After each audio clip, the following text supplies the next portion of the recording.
Bombo Radio Philippines. Fully digitalized. Numero 1 sa balita, komentaryo, drama at serbisyo publiko.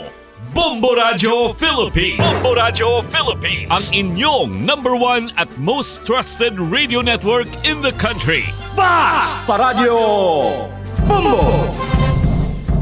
Oras sa Bombo Radio Iloilo, Philippine Standard Time, 54 minutos na nakaligad sa takna nga alas 11.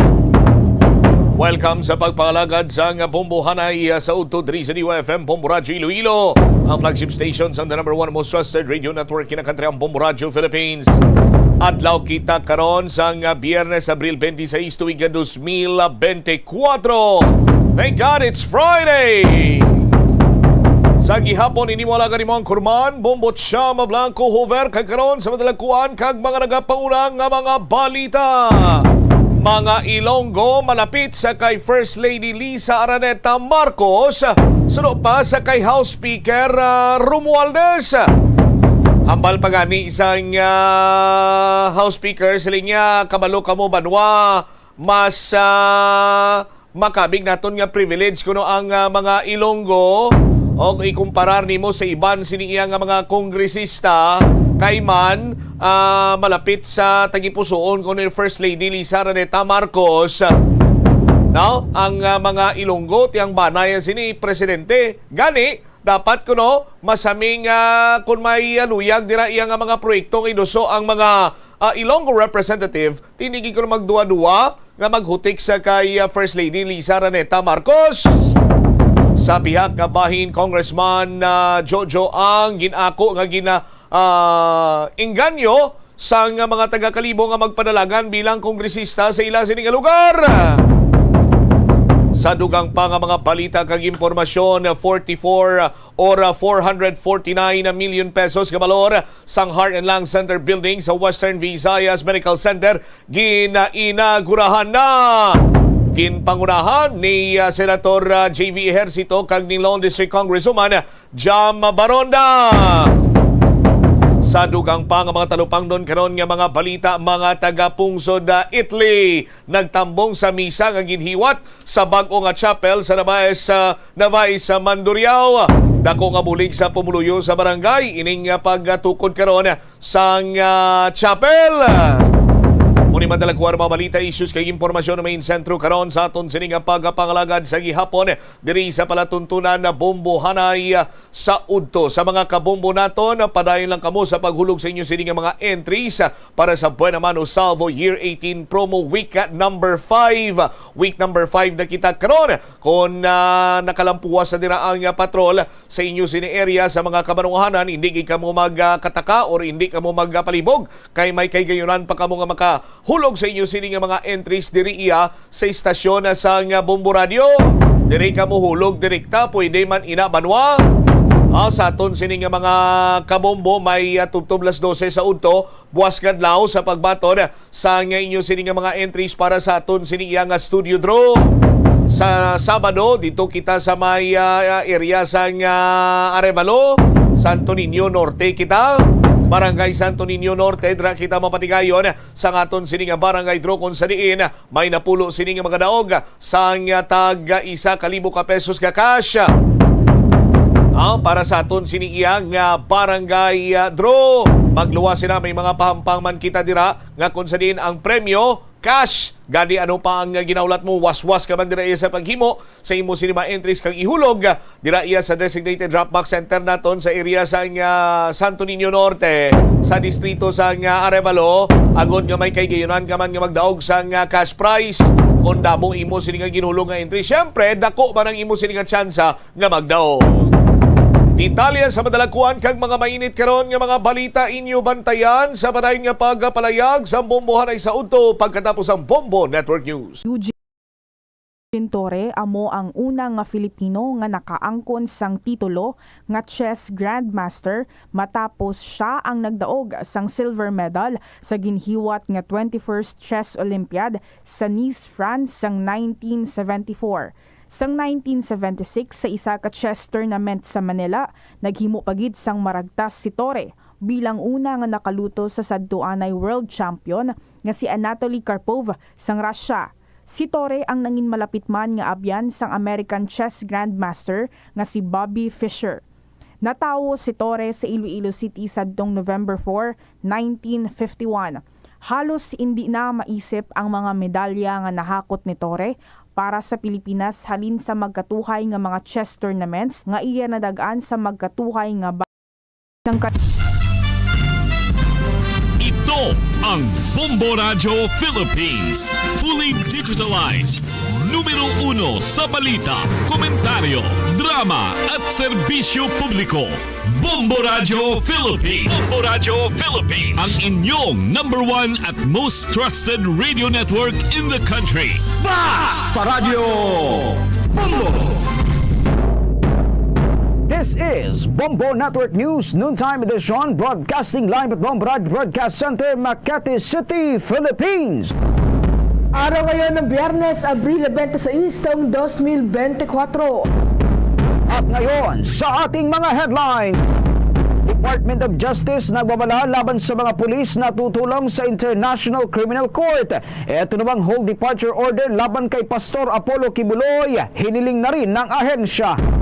Ang Palasyo ng Malacanang ay kinukonsidera ang legal na aksyon laban sa mga nasa likod ng deepfake video ni Pangulong Ferdinand Marcos Jr. Ito namang memorial services para kay dating Senador Rene Sagisag magsisimula ngayong araw. Senado hindi magdaraos ng necrological services bilang paggalang sa kagustuhan ng pamilya nito. Samantala, may 30 power plant naman sa Luzon at Visayas grid nag-forced outage sa unang 4 na buwan ng taong 2024 ayon po yan sa National Grid Corporation of the Philippines. Nasa mahigit 12.9 milyon na mga pamilyang Pilipino abay kinukonsidera umano ang kanilang sarili bilang mahirap ayon yan sa isang survey. Sa ating international news, sa banga ng Ukraine, sinimulan na ang gamitin ang long-range missile na bigay ng Estados Unidos. Sa ating balitang pampalakasan, eto namang Magic pinutol ang winning streak ng Cavaliers sa score na 121-83. At live nationwide via satellite, dumako na tayo sa detalye ng ating mga nagbabagang balita.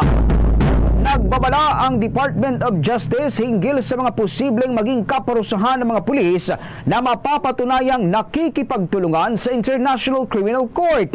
Ito ay may kaugnayan pa rin sa kamakailan lang na naging pahayag ni dating Senador Antonio Trillanes IV hinggil sa umano'y ilang mga aktibong pulis ang nakikipag-ugnayan ngayon sa International Criminal Court hinggil sa ginagawang investigasyon nito sa dating Administrasyong Duterte. Ayon kay Department of Justice spokesperson Assistant Secretary Attorney Miko Clavano, posibleng maharap sa kaukulang administrative charges at masibak sa serbisyo ang sinumang pulis na masasangkot sa nasabing issue. Una na kasing ipinag-utos ni Pangulong Ferdinand Marcos Jr. sa lahat na huwag makikipag-ugnayan sa International Criminal Court at ang sinuman aniyang lumabag dito ay ikukonsiderang guilty sa gross neglect of duty o disobedience to authority, police officer, and government officials. Kung maaalala, una nang sinabi ni Trillanes na mayroon umanong mahigit 50 active at dating miyembro ng Philippine National Police ang nakikipag-ugnayan sa ICC hinggil sa kanila umanong naging papel sa brutal at hindi umano makataong war on drugs campaign ni dating Pangulong Rodrigo Roa Duterte. Ngunit bilang tugon dito ay sinabi naman ni Philippine National Police Public Information Office Chief Police Colonel Jean Fajardo na sa ngayon ay wala pa silang natatanggap na impormasyon ukol dito at hindi rin ani nila alam kung ano at saan ang source ng naturang dating mambabatas. Samantala, hiniling naman ng Department of Justice sa paglalabas ng hold departure order laban kay Pastor Apollo Kibuloy. Ito nga ay upang tiyakin na hindi makakalabas ng bansa ang puganteng pastor para takasan ang mga kaso kanyang kinakaharap dito sa Pilipinas. Sa gitna ito na patuloy na ginagawang manhunt operation ng kapulisan at iba pa mga otoridad laban kay Kibuloy. Ay kay Department of Justice spokesperson Assistant Secretary Miko Clavano, sa ngayon ay nakapaghain na niya ng mosyon ang mga prosecutor na may hawak sa mga kasong kinakaharap ng naturang pastor. Kasabay ng paliwanag na ang hakbang na ito ay bahagi at alinsunod pa rin sa normal na legal processes na kadalasan ginagawa ng prosekusyon. Samantala, batay-adi sa impormasyon na tanggap ngayon ng Department of Justice ay pinaniniwala ang nasa Pilipinas pa rin hanggang sa kasalukuyan itong si Pastor Kibuloy. Matatandaan nga mga kabombo na ipinag-utos ng mga Regional Trial Court sa Davao City at Pasig City na arestuhin si Kingdom of Jesus Christ Pastor Apollo Kibuloy matapos itong maharap sa mga kasong may kaugnayan sa human trafficking at violation po yan sa Anti-Child Abuse Law ng Republic Act No. 7610.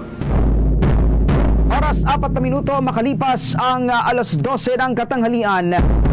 At sa karagdagan pang mga balita sa oras na ito, abay hindi pa umaaksyon itong Korte Suprema sa kahilingan ng Department of Justice na ilipat itong mga pagdinig sa korte sa kasong child abuse laban kay Kingdom of Jesus Christ founder Pastor Apollo Kibuloy at sa kanyang mga kapwa-akusado mula ho sa Davao City Regional Trial Court sa patungo dito sa Metro Manila.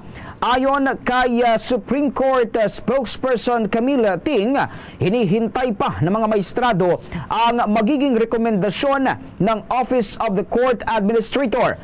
Paliwanag pa ng tagapagsalita ng Korte Suprema, ang Office of the Court Administrator, habang ang Supreme Court naman ang siyang magbibigay ng pinal na desisyon kung papalitan nga itong magiging venue ng pagdinig sa kaso ng naturang pastor. Ginawa ni Attorney Ting ang paglinaw matapos sabihin ni Department of Justice Assistant Secretary at Spokesperson Attorney Miko Clavano sa isang press briefing sa Malacanang kahapon na inilipat na umano ang kaso ng Davao o doon sa Davao sa Pasig City Regional Trial Court. Si Kibuloy ay naharap nga sa mga patong-patong na kasong kinasasangkutan ng child abuse sa Davao Court at human trafficking naman dito sa Pasig City Regional Trial Court. Ang parehong korte ay naglabas na magkahiwalay ng warrant of arrest laban sa pinuno ng Kingdom of Jesus Christ. Sa briefing sa Palasyo kahapon, inihayag ni Department of Justice spokesperson Attorney Miko Clavano na inaprubahan na umano ng mataas na hukuman ang kahilingan ng Department of Justice na ilipat ang jurisdiksyon ng mga kaso mula sa Davao laban kay Kibuloy patungo yan sa Pasig City upang payagan ang parehong prosecution team na humawak sa dalawang kaso.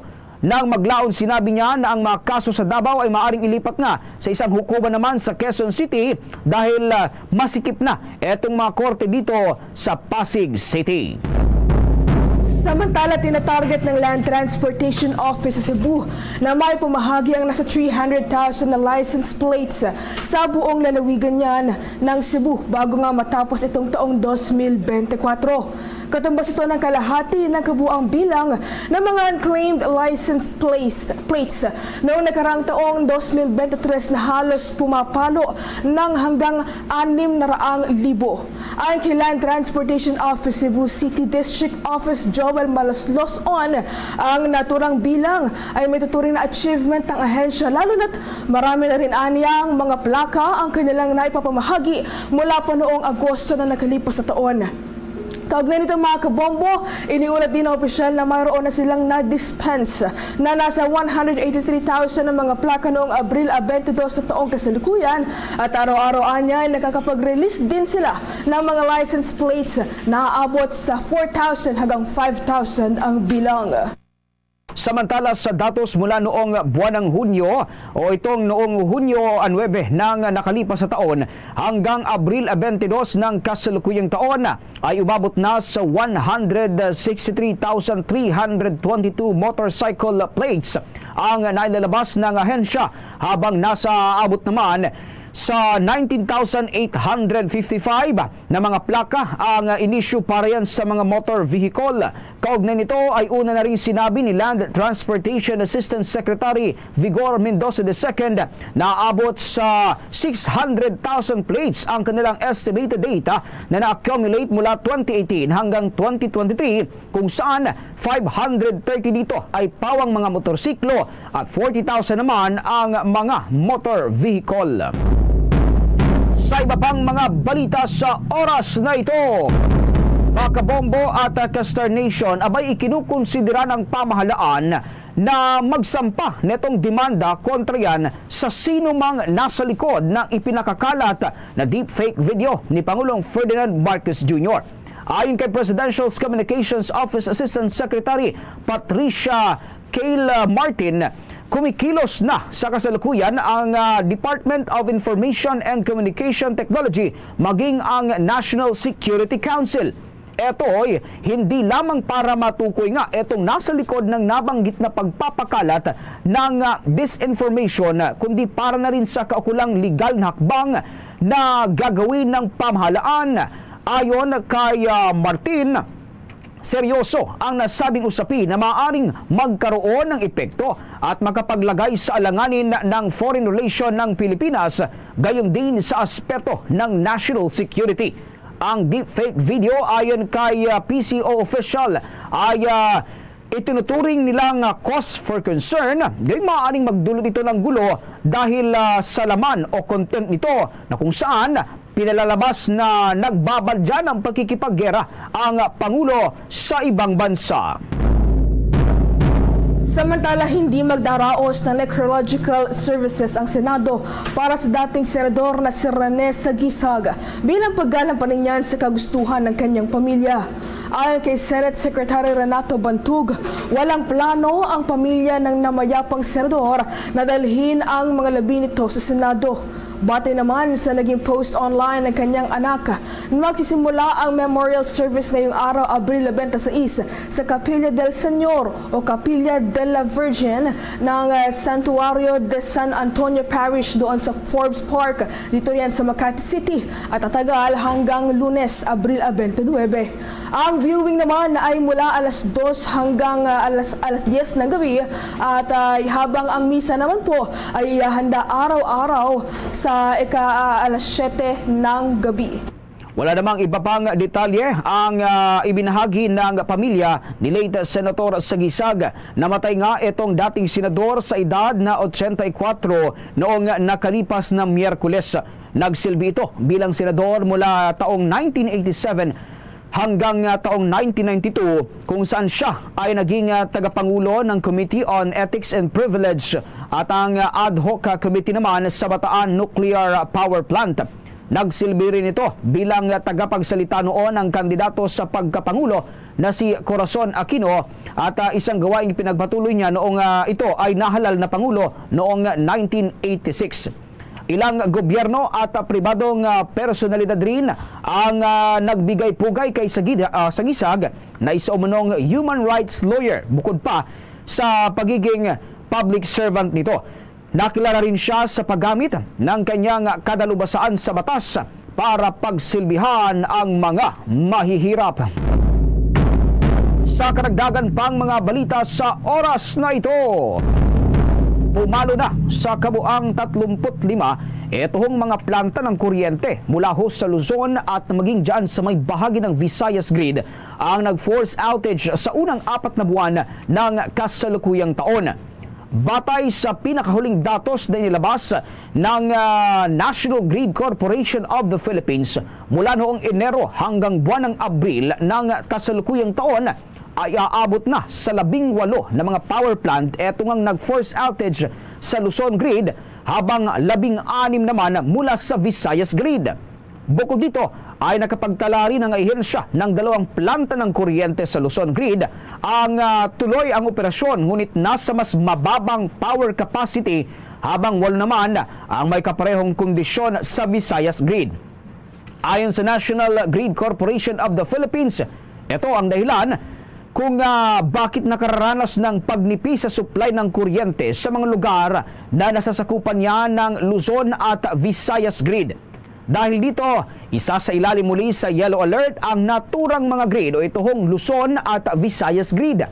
Batay sa abiso na nilabas ng NGCP, mula alas 1 ng hapon hanggang alas 4 ng hapon at mula alas 8 ng gabi hanggang alas 10 ng gabi ngayong araw ilalagay sa yellow alert ang Luzon Grid, habang magmumula alas 1 ng hapon hanggang alas 4 ng hapon at mula alas 6 ng gabi hanggang alas 7 ng gabi, isa sa ilalim naman itong Visayas Grid sa yellow alert.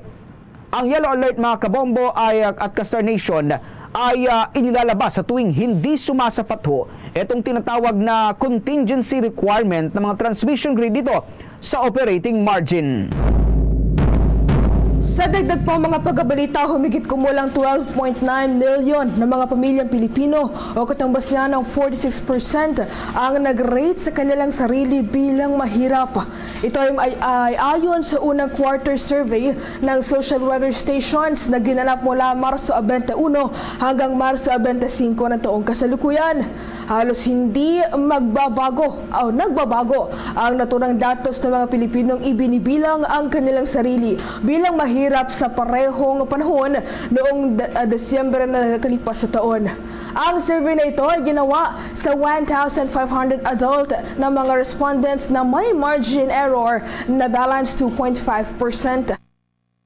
Samantala, nagpakita ito sa 30% ang mga nag-rate sa kanilang mga pamilya o bilang borderline poor o ang nasa pagitan ho ng poor and not poor mula sa dating 33% noong 2023 habang 23% naman na nagsabing sila ay hindi mahirap mula sa dating 20% ng nakalipas na taon.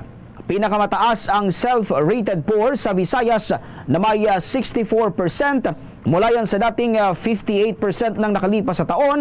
Sinundan ito ng Mindanao na mayroong 56% na bumababa naman mula sa 61% ng nakalipas sa taon.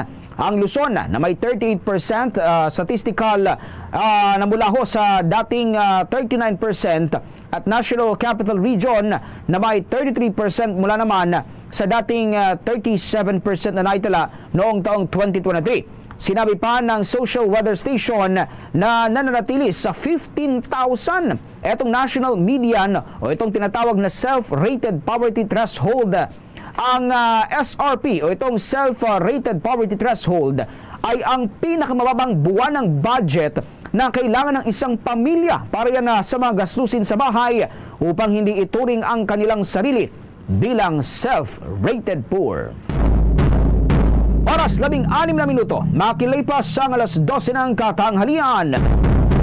Sa pagpapatuloy ng ating mga balita sa oras na ito, mahigit 4 na milyong miyembro ng workforce sa bansa na kumikita ng minimum wage rates ang pinagkaitan umano ng disenteng pamumuhay dahil yan sa kanilang kakarampot na sweldo.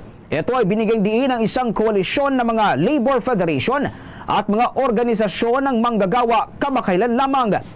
Sa isang pahayag, sinabi ng National Wage Coalition na humigit kumulang 4.2 milyong minimum wage earners sa bansa ang hindi nabubuhay o mabubuhay ng disenteng pamumuhay sa kabilayan ng kamakailang pag-iikot ng pagtaas ng sahod na ipinagkaloob ng iba't ibang regional tripartite wages and productivity boards. Sinabi pa ng koalisyon na bigo ang nasabing bilang ng mga manggagawang Pilipino na mapakain etong kanilang mga pamilya ng mga masustansyang pagkain dahil yan sa hindi sapat na sahod. Ayon sa grupo, ito naman ang dahilan kung bakit patuloy silang nananawagan na maipasa na itong panukalang batas na nanawagan ng 150 pesos across the board legislated wage hike. Sa partikular, nananawagan anya sila sa mga kongresista na ipasa kaagad at isinabatas na dagdag sahod na kasalukuyang nakabinbin pa rin sa Kamara de Representantes. Ang National Wage Coalition ay binubuo naman ng Bukluran ng Manggagawang Pilipino o BMP, Kilosang Mayo 1, Nagkaisa Labor Coalition at Trade Union Congress of the Philippines at iba pang organisasyon ng mga manggagawa.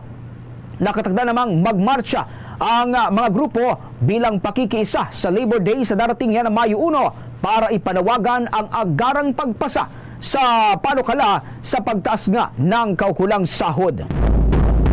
Samantala, kumuha naman tayo ng mga dagdag pa mga pagbabalita mula sa ating mga kasamahan ng ilang guro na may teaching strategy para maibsan ang matinding init ng panahon.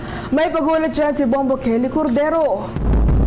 Sa sobrang init ng panahon, may diskarte na ang ilang guro kung paano ito maiibsan para epektibong makapagturo sa mga bata. Si Dr. Jonald de Guzman, isang elementary teacher sa Pagbilao, Quezon, nagtuturo sa isang playground sa lilim ng puno sa Pagbilao West Central Elementary School.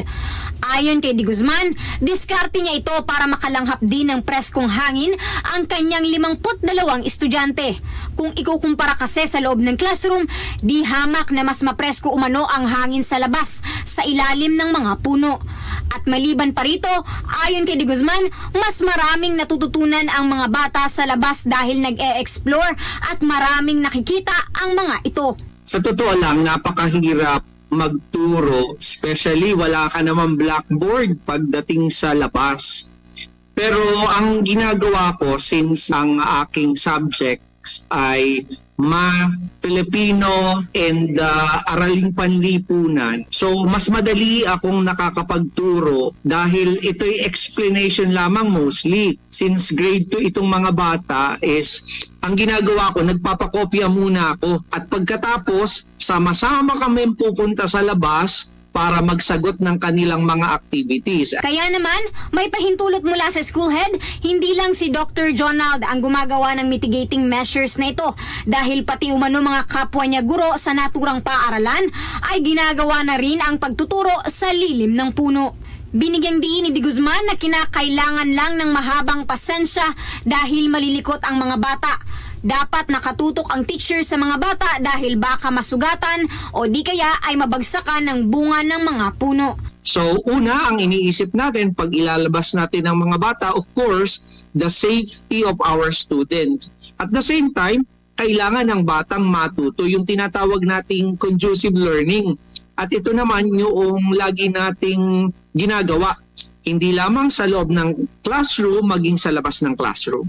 Dagdag pa rito, laking pasasalamat umano nila na nakakaranas sila ng preskong hangin mula sa mga puno ngayong nasa baryo sila. Hindi tulad umano kung nasa syudad na wala gaanong puno at mas nahihirapang iwasan ang matinding init ng panahon. Para sa Bombo Network News, Bombo Kelly Cordero nag-uulat para sa #1 and most trusted radio network in the country, Bombo Radio Philippines. Basta Radio, Bombo! Commute time, iced coffee time. It's Dunkin' Coffee time. Ketchup time, Spanish latte time. It's Dunkin' Coffee time. Right time, hot brewed coffee time. It's Dunkin' Coffee time.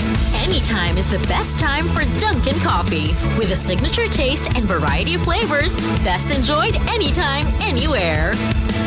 Anong time na? It's Dunkin' Coffee time. At ngayon, sa pagpapatuloy ng iba pang pangunahing mga balita. Oras 22 minuto makalipas ang alas 12 ng katanghalian. Sa pagpapatuloy pa rin ho ng ating mga balita, muling hinikayat ni Overseas Philippine Worker Party List Representative Marisa Magsino itong mga manggagawang Pilipino sa ibayong dagat na magparehistro na sa Commission on Elections para yan maging bahagi ng makasaysayang internet voting sa nalalapit yan na 2025 midterm elections. Ginawa ng mambabatas ang naturang pahayag kasunod ng naging hakbang ng poll body na dalhin ito ngang Register Anywhere program sa Overseas Philippine Workers Tulong at Serbisyo Center sa isang mall sa lungsod ng Parañaque. Makatutulong aniya ang Register Anywhere program upang mahikayat pa itong mas maraming mga overseas Filipino workers at overseas Filipinos na magparehistro para yan sa nalalapit na halalan. Layo nito na maging bahagi ng kasaysayan ang mga overseas Filipino workers sa gaganaping internet voting sa halos o aabot yan sa 76 ng mga foreign post nito. Batay sa datos ng Commission on Elections, aabot sa 1.1 million registered overseas voters na kanilang naitala noong buwan ng Pebrero ng kasalukuyang taon. Samantala, target naman ng ahensya na mapataas pa ang bilang ng overseas voters na makarehistro nga para bumoto sa 2025 midterm election.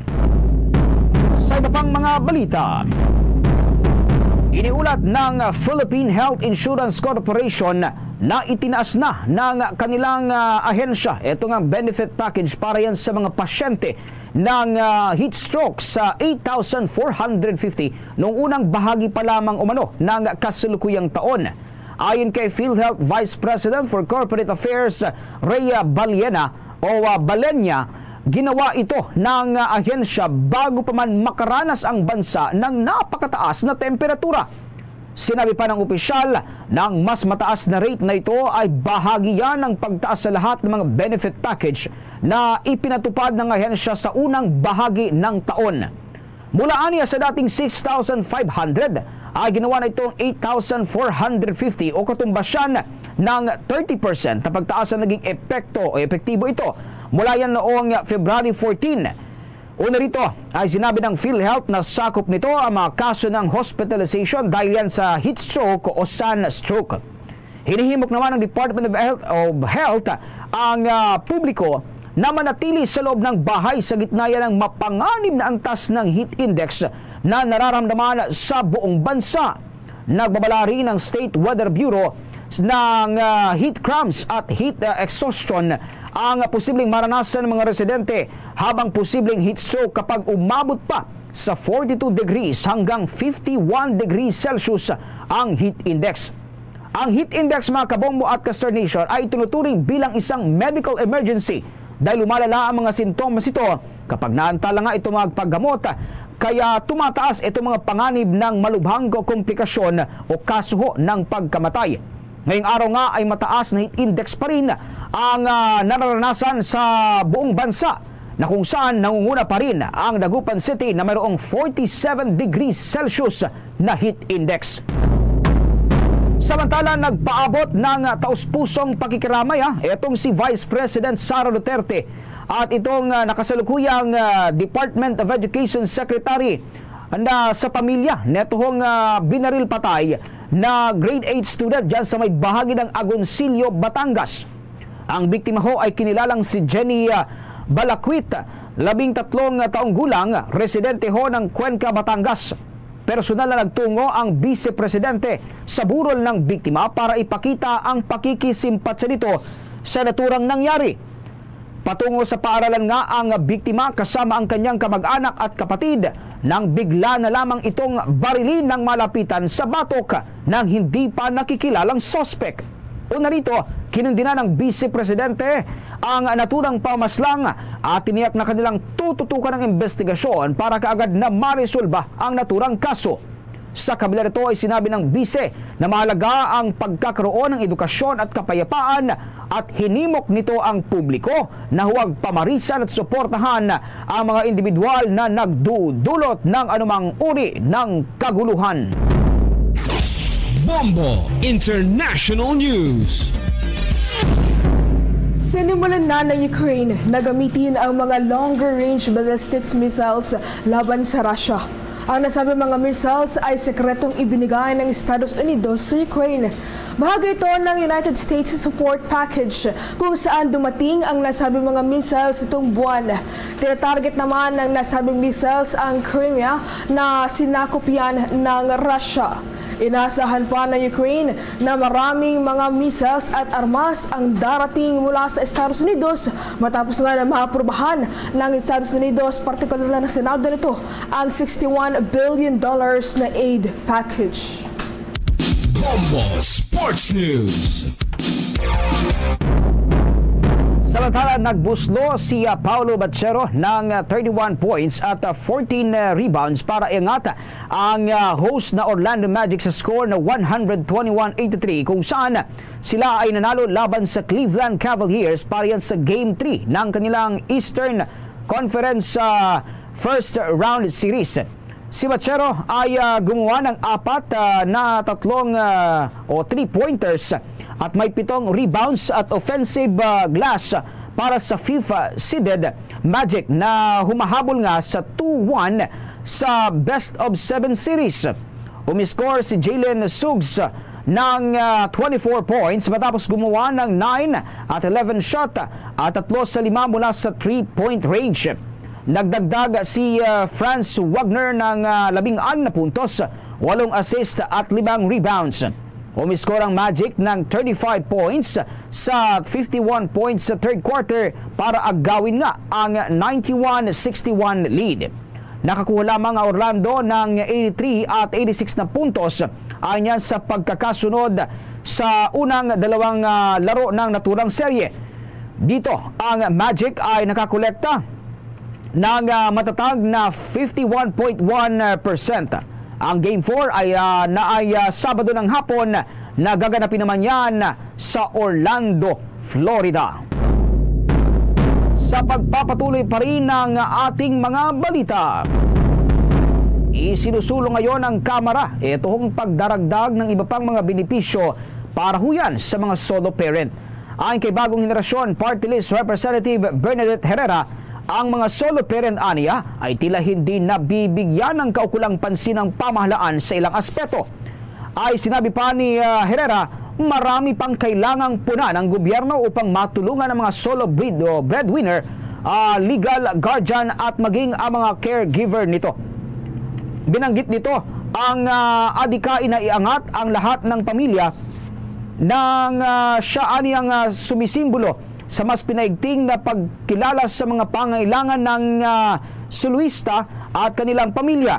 Ibinahagi ng kongresista ang isang pag-aaral na nagsasabing mahigit kumulang 15 milyon na ang naitalang solo parents sa bansa at 95% nito ay mga kababaihan. Dagdag pa ng mababatas na karaniwan sa mga solo parent ay hirap makakuha ng benepisyong nakasaad sa Solo Parent Act. Kabilang na dito ang pagkuha ng mismong Solo Parent Identification Card. May mga establishmento rin umano ang hindi tumatanggap o nagbibigay ng kaukulang diskwento o benepisyo sa mga Solo Parent ID holders. Samantala, kumuha naman tayo ng mga dagdag pa mga update mula sa ating mga kasamahan ng Department of Transportation na raw. Aba, nakahanda para yan sa ikakasang 2 araw na tigil pasada ng ilang transport group. May pag-uulat dyan si Bombo Joanna Martinez. Tiniyak ng Department of Transportation na handa ang kanilang ahensya sa muling pagkakasa ng 2 araw na malawakang tigil pasada ng transport group sa bansa. Ang isasagawang tigil pasada ng Piston at Manibela ay pagtutol pa rin ng 2 grupo hinggil sa consolidation ng prangkisa sa ilalim ng Public Utility Vehicle Modernization Program na nakaambaring matapos ang deadline sa ika-30 ng Abril. Ayon kay Department of Transportation Undersecretary Andy Ortega, sinisiguro ng ahensya katuwang ang Land Transportation Franchising and Regulatory Board, Metropolitan Manila Development Authority, Philippine National Police at maging ang mga local government unit na sumaklolo at umagapat upang hindi umaantala ang biyahe ng mga motorista at mga pasahero sa mga kalsada. The government will be there to provide whatever are needed kung may mga mangyayari po. Talaga pong majority ng transportation sector has embraced the program and it is something that has to be done by the government with the people para po i-pursue na natin yung ating maayos, maganda na transportation service. Bukod dito, siniguro rin ni Metropolitan Manila Development Authority Acting Chairman Romando Don Artes na magsasagawa sila ng mga pagpupulong hinggil sa nasabing issue. Kasama sa tatalakayin sa nasabing pagpupulong ang kanilang planong paghahanda hindi lamang sa usapin patungkol sa ilulunsad na nationwide transport strike kundi maging sa pagtatapos na rin sa nasabing consolidation sa prangkisa. Kung matatandaan, inanunsyo ng naturang ahensya na wala na talagang atrasan at hindi na iuurong pa ang deadline nito dahil naabot na nila ang bilang ng mga units na nakapagpa-consolidate at maaari na nilang maisakatuparan ang nasabing programa. Sa kasalukuyan kasi halos nasa 80% na ang bilang ng mga sumunod at nagpa-consolidate nationwide. Samantala, patuloy naman na hinihikayat ni Ortega na humabol ang ibang mga operator at driver na makiisa na dahil marami rin naman daw itong benepisyo sa kanila at malaking pagbabago itong mangyayaring modernisasyon. Para sa Bombo Network News, Bombo Joanna Martinez nag-uulat para sa #1 and most trusted radio network in the country, Bombo Radio Philippines. Basta Radio, Bombo! Oras 27 minuto bago sumapit ang 1:00 ng hapon. The time check was brought to you by Dunkin, pasalubong ng bayan. Pasadahan pa natin ang ating mga balita. Magkakasa ang mga tropa ng Pilipinas at Estados Unidos ng counter-landing live fire exercises sa darating huyan na Mayo 6 ng kasalukuyang taon bilang bahagi pa rin ng mga aktibidad na nakapaloob sa Balikatan Exercises 2024. Dito ay inaasahang gagamit ng iba't ibang high-powered weapon system ang mga kalahok na militar sa naturang aktibidad, kabilang na itong paggamit ho ng 105 at 155 mm howitzer mula yan sa Philippine Army at Philippine Marines.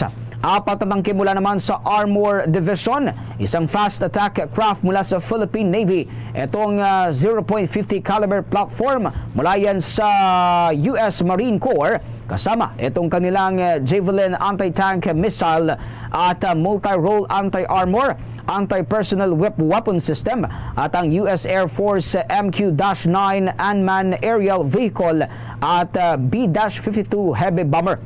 Ang naturang pagkasanay ay isang military tactics na layuning papigilan nga o itaboy itong mga kalawang o kalabang puwersa bilang pagtatanggol sa teritoryo ng bansa, kung saan itatampok itong ang joint counter landing fires. Magugunita na abot sa mahigit 16,000 na mga sundalo mula sa Pilipinas at Amerika ang makikilahok para yan sa balikatan exercises ngayong taon na itinuturing na pinakamalaking joint military exercises sa pagitan ng dalawang bansa. Samantala, nahuli at inimpound ang 6 na kolorong van sa isinasagawang joint operation ng Metropolitan Manila Development Authority. Katuwang ho itong Department of the Interior and Local Government at maging ang Department of Transportation sa lungsod ng Pasay. Ang nasabing operasyon ay inilunsad mula ho sa dalawang magkakahiwalay na illegal utility vehicle terminal. Ang isa ay sa mall, habang ang isa naman ay sa isang motel sa kanto ng Pasay at Taft sa Metro Manila. Samantala, inikahit naman ng ahensya ang publiko na huwag na hong sumakay at ang kilikin itong mga nasabing kolorum na sasakyan upang magkaroon ng ligtas at maayos na pagbiyahe. Sa ngayon, patuloy na isinusulong ng nasabing mga ahensya ang panguhuli sa mga kolorum na van upang mabawasan na itong mga illegal na bumabiyahe at upang mailayo na rin ang mga pasahero sa mga nananamantalang driver at nananaga ng sobrang pamasahe araw-araw. Sa iba pang mga balita sa oras na ito, mga kabombo at ka-Star Nation, opisyal nang nagsimula itong paggawa para yan sa expansion ng West Visayas State University Medical Center na naglalayong ngang paramihin itong mga pasyenteng natutulungan nito hindi lamang sa Visayas maging sa Mindanao. Sinabi ni Speaker Ferdinand Martin Romualdez na nanguna sa isinagawang groundbreaking ceremony na isa itong ligasiya ni Pangulong Ferdinand Marcos Jr. na pakikinabangan naman ng maraming henerasyon. Inihalin tulad ng mambabatas ang expansion project sa Planting the Seeds for Future Excellence and Healthcare Education and Delivery in the Visayas and Beyond. Ang naturang proyekto ay gaya ng Philippine General Hospital ng Metro Manila na kilala sa mahusay na serbisyo ang hatid nito. Ang ospital ay nagbibigay din umano ng oportunidad sa mga medical practitioner na lalo pang pagbutihin ang kanilang mga kakayahan. Isang 15 palapag na state-of-the-art tower complex ang itatayo sa ilalim ng proyekto na nagkakahalaga huyan ng aabot sa 2.57 billion pesos. Ang expansion naglalayong dagdagan ng bed capacity ng ospital ng 352 bukod pa sa general at specialty healthcare treatment, maging ang mga diagnostic services, medical education, training at support facilities. Ang konstruksyon ay nahati naman at ang unang phase ay mula yan sa buwan ng Abril ng kasalukuyang taon hanggang buwan naman ng Agosto sa susunod na taon. Target na matapos ang proyekto sa Disyembre 2030. Kinilala naman ni Speaker Romualdez ang unang ginang na sa naging papel nito upang mailatag nga ang legasiya ng Administrasyong Marcos na naniniwala na ang bawat buhay ay mahalaga. Pinasalamatan din ng mambabatas sina House Committee on Appropriation Chairman Sal Dico ng Ako Bicol Party List at House Deputy Majority Leader at Iloilo Representative Janet Carin sa paghahanap ng pondo upang matupad ang naturang proyekto. May inilaang 500 million pesos naman para sa unang yugto ng proyekto sa ilalim yan ng General Appropriation Act of 2023. Kinilala rin ng mamabatas ang iba pang kongresista nagbabantay umano upang matik na tama ang pinagtutunguhan nga ng naturang pondo ng gobyerno. At pagkaugnay niyan, pakinggan natin ang pahayag ni Speaker Martin Romualdez. That is why we actually go out. The congressmen try to go out because every day in and day out, after passing the budget, this is part of our oversight functions. We want to make sure dapat malaman natin kung maayos ang pagbaba ng ating budget, ang resources ng gobyerno sa itong mga initiatives.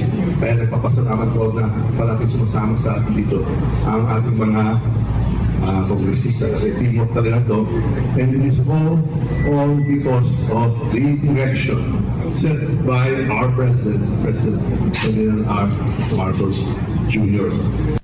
Mga kabombo at ka-Star Nation, napakinggan natin ang bahagi ng pahayag ni House Speaker Martin Romualdez. Sa iba pang mga balita sa oras na ito, naku po, inirekomenda na ng Department of Justice na sampahan na ng kasong cyber libel ang chairman ng transport group na Manibela na walang iba si Mr. Mar Valbuena dahil sa mga umano'y libelous statement ito laban sa Department of Transportation. Kasunod ito ng inihaing cyber libel complaint ni Transportation Secretary Jaime Bautista sa Department of Justice noong buwan ng Oktubre ng nakalipas na taon. Kung maaalala, inakusahan ni Valbuena si Secretary Bautista na may kaugnayan umano sa korupsyon sa Land Transportation Franchising and Regulatory Board. Batay sa nilabas na resolusyon ng Department of Justice, sinabi nito na ang pahayag ng transport leader na nakatatanggap ng suhol itong si Bautista at ang Malacanang para sa Public Utility Vehicle Modernization Program ay sa umunong malisyosong pag-akusa ng Criminal Act laban yan sa mga opisyal ng gobyerno. At dahil na-ere daw ito sa telebisyon at social media, ay sakop na umano ito ng Cybercrime Prevention Act. Samantala, dinismiss naman ng Department of Justice ang reklamong grave threats ni Secretary Bautista laban kay Valbuena dahil ang naging pahayag ng transport leader sa isang Facebook Live nito ay hindi naman umano isang pagbabanta. O narito, sinampahan na ng kaso ng Quezon City Police District si Valbuena naman at ilang mga kasamahan nito dahil sumunoy disrupted behavior sa isinagawa nilang rally noong Abril 15 na nagdulot daw ng matinding pagkantala at istorbo sa daloy ng trapiko sa ilang daanan kabilang na ang Commonwealth Avenue. Ang Manibela, ang isa sa mga transport group na mariing tinututulan nga etong ilang probisyon ng Public Utility Vehicle Modernization Program, partikular na ang pagpapakonsolidate at pagpasok ng mga jeepney driver at operator sa mga kooperatiba at korporasyon. Bago matapos ang buwan ng Abril ay muling agad magkakasa itong Manibela at iba pang transport group ng transport strike at kilos protesta para muling tutulan nga itong Public Utility Vehicle Modernization Program ng gobyerno. Sa pagkakataong ito, mga kabombo at ka-Star Nation, dumako na tayo sa mga balitang tinutukan ng ating mga kasamahan sa probinsya. Ito hong FIVOX abay pinahihigpitan sa mga lokal na pamahalaan ang pagbabantay sa paligid ho ng Bulkang Mayon matapos nga itong pag-akyat ng ilang grupo ng mga hiker at ilang na kasalukuyan nga ito ay mga vlogger na rin. May buong detalye ang Bombo Radyo Legazpi.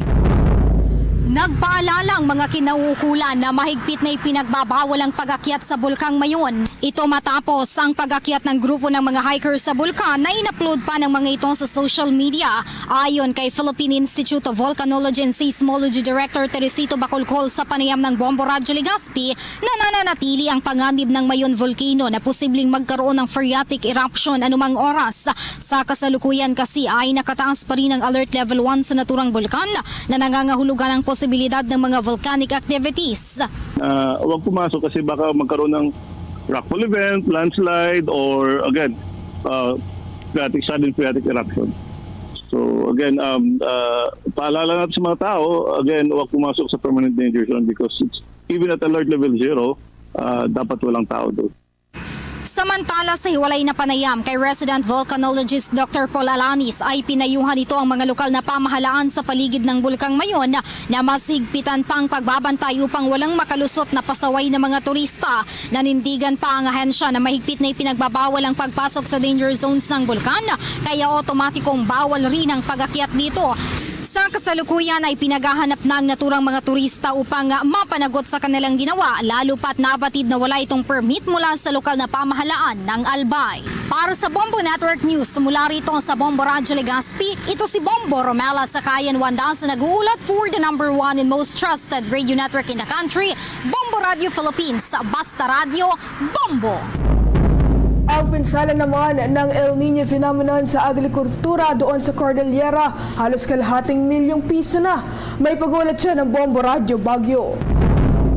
Halos kalahating milyong piso na ang pinsala sa sektor ng agrikultura sa Cordillera Administrative Region dahil pa rin sa nararanasang El Nino phenomenon. Sa panayam ng Bombo Radio, sinabi ni Crisante Rosario, ang Disaster Risk Reduction and Management Focal ng Department of Agriculture Regional Field Office Cordillera, mahigit 444 million pesos ang pinsala na naitala ng kanilang opisina. Aniya, 7,800 na magsasaka ang nakakaranas na ng pagkalugi dahil sa pagkasira ng kanilang mga pananim. Labis na naapektuhan ang lalawigan ng Ifugao na umabot sa mahigit 232 million pesos ang pinsala sa kanilang agrikultura. Sinundan naman ito ng Mountain Province na mahigit 160 million pesos, Kalinga na mahigit 51 million pesos, Abra na 591,880 pesos at ang lalawigan ng Benguet na 323,910 pesos. Ayon pa kay Rosario, maraming pananim na mais ang nasira dahil mahigit 411 million pesos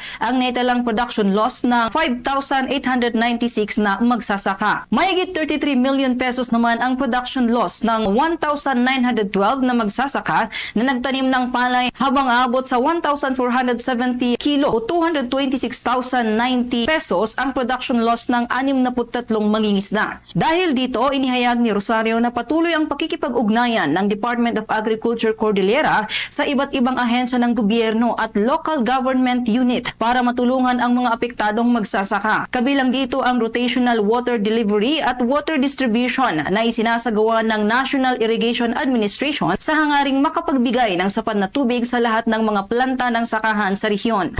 Kami ay nakikipag-ugnayan po sa lahat ng mga bawat ahensya and sa local government unit and of course sa ating mga partners sa baba or sa LGUs at sa ating mga magsasaka para po magtulong-tulungan tayo to fight this El Nino phenomenon, and we are encouraging you to report kung ano man yung kung meron pong mga damage sa inyo para po matingnan or ma-validate ang inyong lugar at makita po kung ano yung mga tulong na pwedeng maitulong ating gobyerno, ng ating mga national agencies.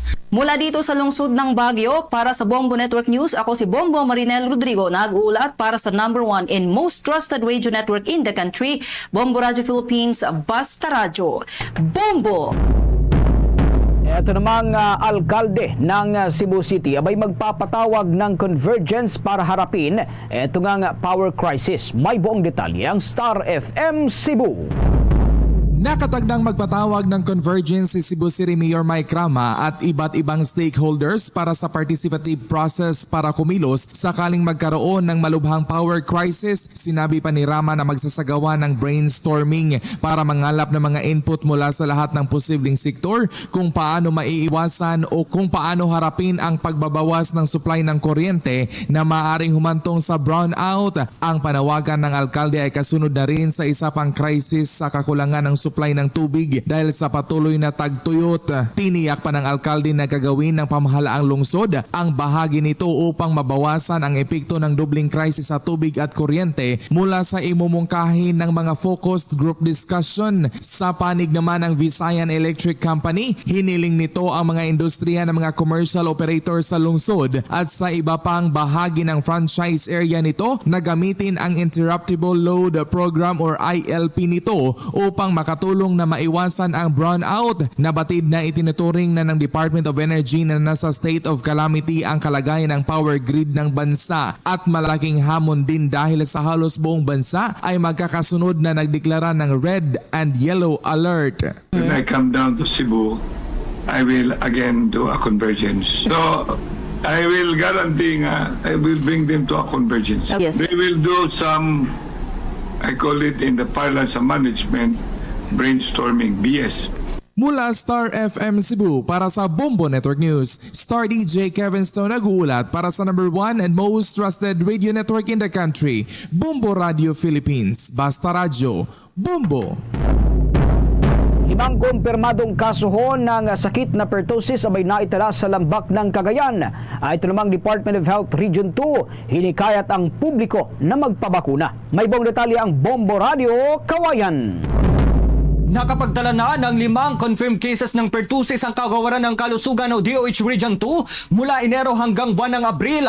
2 sa mga ito ay mula sa Cagayan, 2 sa Isabela at 1 ang mula sa Kalinga. Sa naging panayam ng Bombo Radyo Kawayan kay Lizelle Jampas, registered nurse, Health Program Researcher at OIC ng Regional Epidemiology and Surveillance Unit ng DOH Region 2, sinabi niya na lahat ng 5 kaso ay admitted at kasalukuyang recovered na sa naturang sakit. Batay sa pagsisiyasat ng Epidemiology and Surveillance Unit ay hindi pa natutukoy kung saan o paano nahawaan ng pertussis o ubong dalahik ang mga naturang pasyente mula 29 days old hanggang 4 months old na karamihan ay mga lalaki. Kadalasang nagsisimula ang pertussis sa simpleng ubo o sipon na tatagal hanggang 2 linggo bago magkaroon ng bugson na nauuwi sa whooping cough. Dahil sa pagkakatala ng kaso ng pertussis ay mas pinalakas ng DOH Region 2 ang kanilang routine immunization, kaya hinihikayat nila ang mga magulang na pabakunahan ang kanilang mga anak ng pentavalent vaccine para magkaroon ng proteksyon laban sa pertussis. Kasabay nito ay ang tuloy-tuloy na surveillance at pag-uulat ng mga naitatalang individual na nakikitaan ng sintomas ng pertussis na agad namang isinailalim ng confirmatory testing. So yun nga po, ma'am, as of April 30, 2024, meron na po tayong naitalang 5 confirmed cases po ng pertussis through Berthola pertussis polymerase chain reaction or PCR na test. So ito po ay from January 1 to April 20, 2024. So sa ngayon, based sa investigation natin, ito po ay unknown or hindi natin matukoy kung saan yung pinanggalingan ng mga sakit nila. Ang pinaka-importante po na gagawin natin, lalo na po sa mga magulang na may anak po na eligible for vaccination, mas maigi po na ipabakuna na lang po ang kanilang mga anak po. Mula rito sa Bombo Radyo Kawayan para sa Bombo Network News, ako si Bombo Kervin Gamad, nagulat para sa number 1 and most trusted radio network in the country, Bombo Radyo Philippines. Basta Radyo, Bombo! Isang buhawi na nalasa sa isang eskwelahan doon sa Iloilo. May pagulat dyan ng Bombo Radio Iloilo. Nagdulot ng takot sa mga estudyante at guro sa Auto National High School sa bayan ng Auto Iloilo ang pananalasa ng buhawi. Sa panayam ng Bombo Radyo Iloilo kay Marcos Valencia, guro sa nasabing paaralan, sinabi dito na nakita ang buhawi sa track oval ng paaralan kung saan tumagal ito na higit 1 minuto. Ayon kay Valencia, maswerte na walang nasugatan o nadamay sa pananalasa ng buhawi. Ang buhawi ay tumutukoy sa malakas at papaikot na bugso ng hangin na may dalang ulan at kadalasang naglalakbay sa direksyong kanluran at hilagang kanluran mula sa karagatang Pasipiko. Nabubuo ito kapag umiinit o tumataas ang temperatura ng hangin mula sa lupa at dagat na nagiging dahilan ng pagsingaw ng tubig mula sa karagatan. Napag-alaman na ang eskwelahan kung saan tumama ang nasabing buhawi ay malapit sa dagat. Yung di inaasahang pangyari ay siguro mula doon papunta dito sa gitna ng field. So malaki siya, halos siguro mga 6 na tao ang magkahawak ang silaki ng circumference niya na bigla na lang tumaas, siguro umabot ng 3 palapag ng ng DepEd building. And then matagal siya, mga almost 1 minute siya sa gitna patungo doon sa bandang kantin. At doon medyo humina siya, ngunit bigla na lang siyang naging 2 at siguro mga 15 seconds nawala din siya. Si Mr. Marcos Valencia. Para sa Bombo Network News, ito si Bombo Ayan Gahete. Para sa number 1 and most trusted radio network in the country, Bombo Radio Philippines. Basta Radio, Bombo! Ito namang kontinente ng Asya abay inaasahang makararamdam ng mas mainit pa na panahon dahil yan sa climate change. Ayon yan sa World Meteorological Organization. May buong detalye ang Star FM Bacolod. Inaasahang masiinit pa hanggang sa mga susunod na buwan ng kabuuang Asya dahil dito ay inaasahan din na tataas ang mga bilang ng mga casualty at economy losses dahil na rin sa severe heat waves. Ayon sa pag-aaral ng World Meteorological Organization na ang climate change ay magdudulot ng panganib lalo na sa kalikasan at maging sa tinatawag na marine heat waves sa Arctic Ocean, Arabian Sea, the Southern Kara Sea, Southeastern Laptev Sea kung saan magiging times 3 ang init. Sa panayam ng Star FM Bacolod kay Glenn Banaguas, Filipino scientist at environmentalist na patuloy silang nagsasagawa ng mga pag-aaral sa tulong ng mga ahensya hindi lang dito sa Pilipinas kundi sa iba't ibang mga bansa. Marami na talagang mga engagements, marami na mga commitments every area hindi lang sa Pilipinas kundi sa ibang bansa. So what we do now is really trying to implement what was planned before kasi ayaw naman nating matapos na ang lahat ng mga bagay na tatapos lang sa mga plano. So it's really important that these plans are going to be developed and going to be implemented not only in a certain part of the country but all over the Philippines. So, and syempre merong mga programa rin ng government agencies, mga local government units all over the Philippines, and we're here to support that particular program to help the people in the Philippines, specifically those who are in the most vulnerable areas. At yan ang balita mula dito sa 95.9 Star FM Bacolod para sa Bombo Network News. Star DJ Asher nagulat para sa #1 and most trusted radio network in the country, Bombo Radio Philippines. Basta Radio, Bombo! Bombo Sports News. Pinoy boxer na si Jason Vason abay matagumpay na nadepensahan itong kanyang titulo matapos talunin ng pinsan ni Naoya Inoue na si Takiro Inoue sa kanilang laban sa ginanap dyan sa May, Japan. May buong detalye ang Star FM Baguio.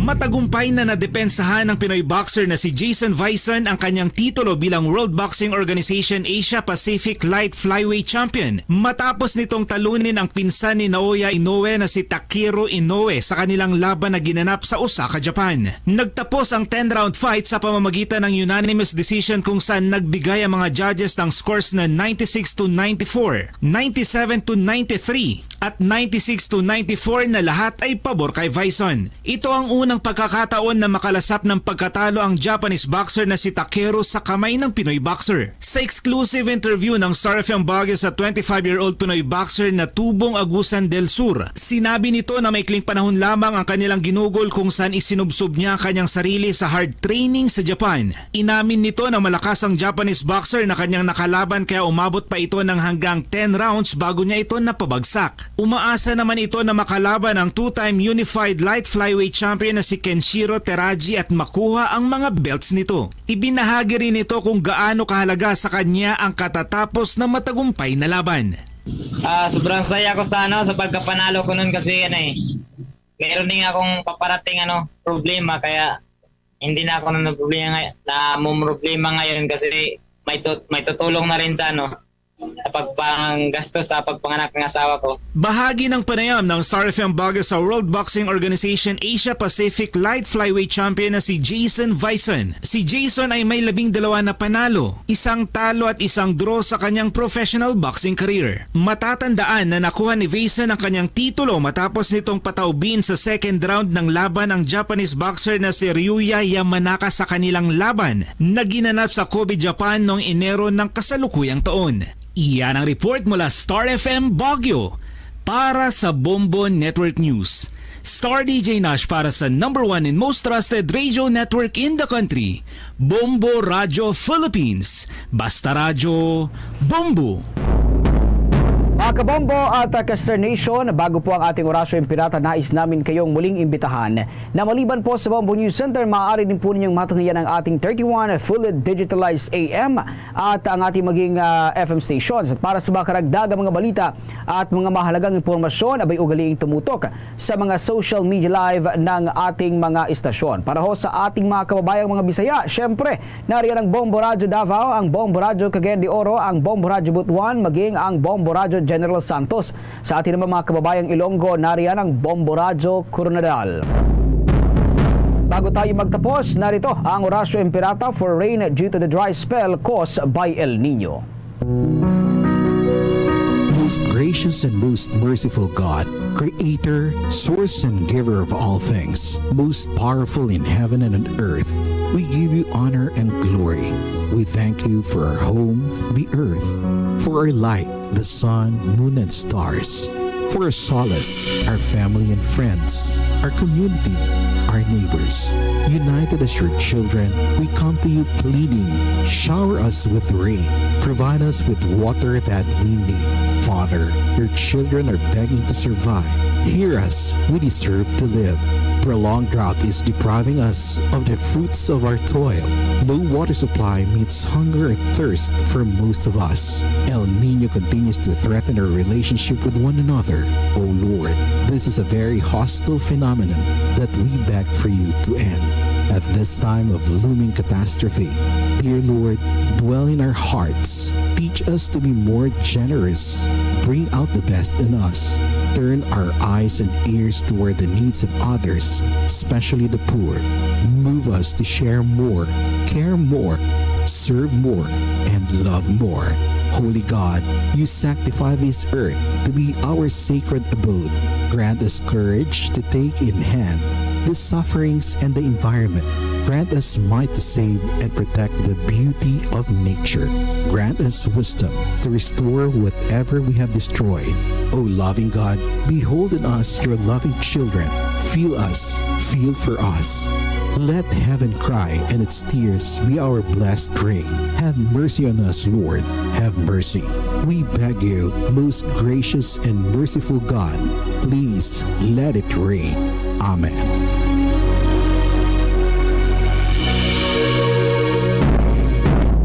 Luzon, Visayas, Mindanao at sa buong mundo. Yan ang kabuuan ng ating mga balita para sa pangtanghaling edisyon ng Bombo Network News. Mula dito sa Bombo News Center para sa #1 and most trusted radio network in the country, Bombo Radio Philippines. Basta Radio, Bombo! Philippine Standard Time in punto launa na balik na diri sa pagpanglagad sa Bombo anay sa udto sa gyapon ko mo Bombo Chama Blanco Hover. Sa mga kabombo naton latest anay sa nagapanayon sinikaron iyang 2024 playoffs sa National Basketball Association bag-o gid lamang na agum sa Los Angeles Lakers ang ikatatlo sini nilang kapierdihan straight 3 losses no batok iya sa Denver Nuggets sa score nga 112-105 sa aton sinikaron niya nga mga tagpalamati tidamo naman ni karon ang mahikay sa Lakers sa team ni LeBron James. Damo naman kita karon makita sa mga kasubong sa nga posto nga nagapamurugso nga nagahilibion nga bata jutay si LeBron James kag sa likod niya poker face lamang si Nikola Jokic no si ang ining tawag nila ba lang si Joker. Si Joker karon niya sa aton sini makabumbo ang aura sini daw kasubong sa munionan. Oh, grabe. Hasta iya sini nga Guyana ang iya sini nga ngireto. Kay 3-0 na mo. Isa na lang banwa kadaog para iya sa Denver Nuggets. Mambalila clean sweep naman karon iya ang Los Angeles Lakers sa 2024 playoffs. Sa mga kabumbo naton, trivia lang sa 11 ka mga pag-atubangay sa Denver Nuggets kag Los Angeles Lakers sini nga season. Why gid sila kagidaog sa Denver Nuggets? 0-11 gid, no? Sa aton sini nga mga kabuway gid kagidaog sila ang Los Angeles Lakers si LeBron James sa team ni Nikola Jokic, Jamal Murray kag Aaron Gordon. Ara pa dira ang sharp shooting expert or sharpshooter nga si MPJ, Michael Porter Jr. Sa aton sinikaron niya nga mga kabumbo. Ti amoning isaman sa mga ginabantayan nga hampang kung bala makabawi ang Los Angeles Lakers sa game number 3 kay ila sini nga home court. So may home court advantage. Pero napaslawan gid sa gyapon ang Los Angeles Lakers nga makabawi mga kauturan.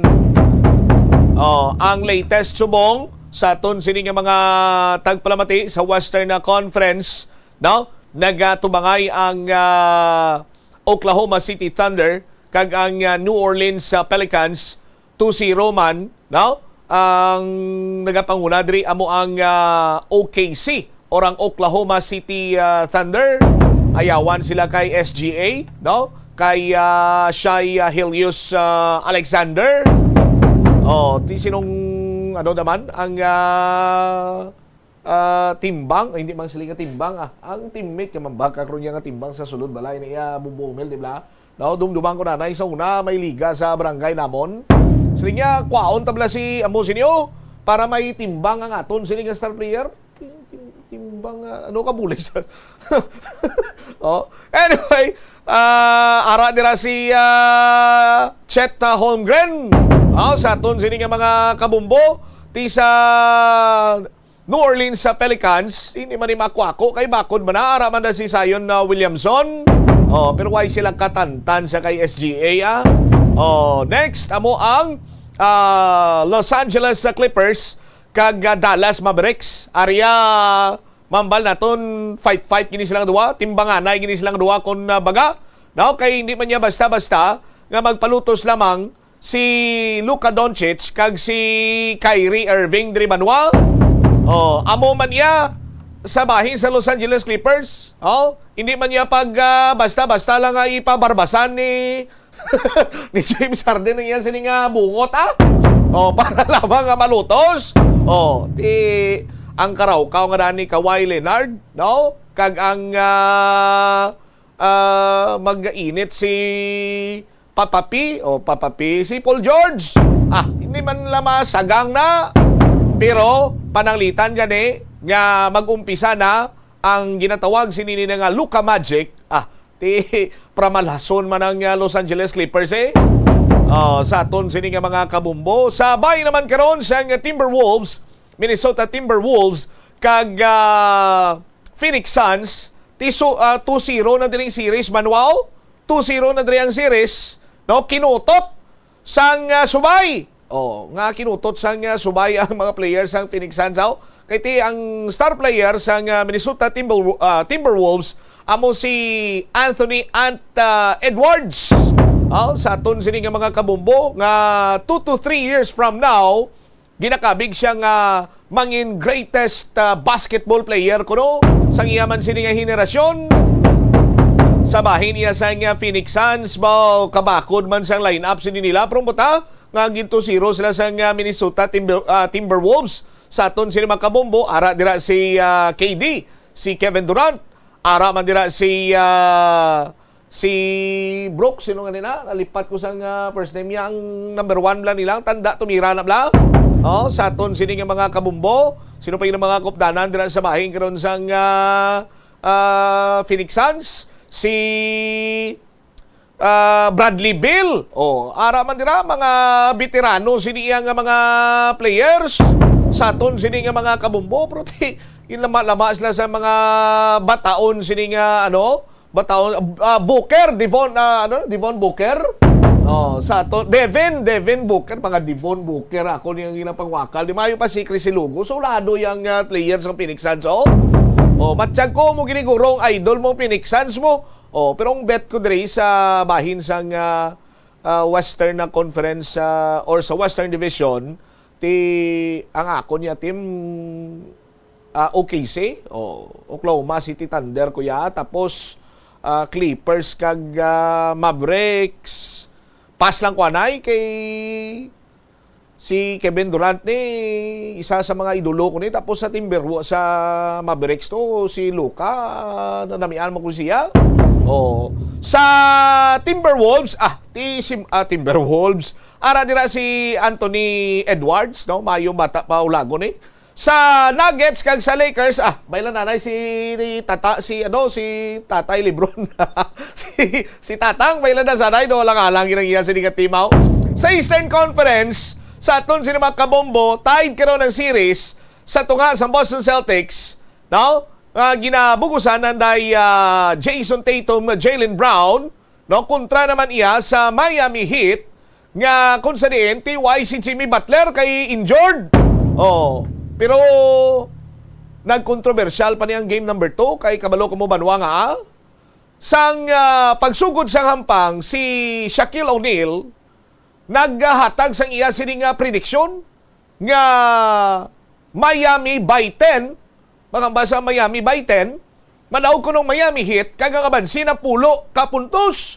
Sus Maria kagusip, giyogin labo sa bato. Very accurate ang prediction ni Shaq. Gin-question pag ginhatagan pag siya gani sang binipisyo sa pagpangduwa-duwa ni Charles Barkley, no? Sang halftime, niya gusto mo gen? Mo ginayang imo sining prediction, gintayaan, di nagtaya to, ginduble pag ini Shaq iya sining taya, hamakon mo. 10 points kinman ang abansi sa Miami Heat. Di ko no ginaduwa-duwahan ko si Shaquille O'Neal ngayara sa iya kunong script sang Eastern Conference playoffs. Sa aton sining mga kabumbo, ara madra si Bam Adebayo sa Miami Heat. Sila day Tyler Hero, Caleb Martin. Si Caleb Martin ito nagpaulan sang 3 sang game number 2. Samtang sabay naman sang Cleveland Cavaliers kag Orlando Magic, no? Ang Cleveland karon nagpanguna nga mayara na sang duha ka games batok iya sa Magic, nakabawi kag ginang Orlando Magic. Ang nagpanguna sa Orlando Magic si Banchero, no, sa aton sining mga kabumbo samtang iya sa Cleveland Cavaliers. Ara dira si Donovan Mitchell, si Spida, ara na siya, no, sa aton sining mga kabumbo. Milwaukee Bucks, sa Milwaukee Bucks ni ang ilan nga star player ang bingit mo lang nga si Giannis Antetokounmpo.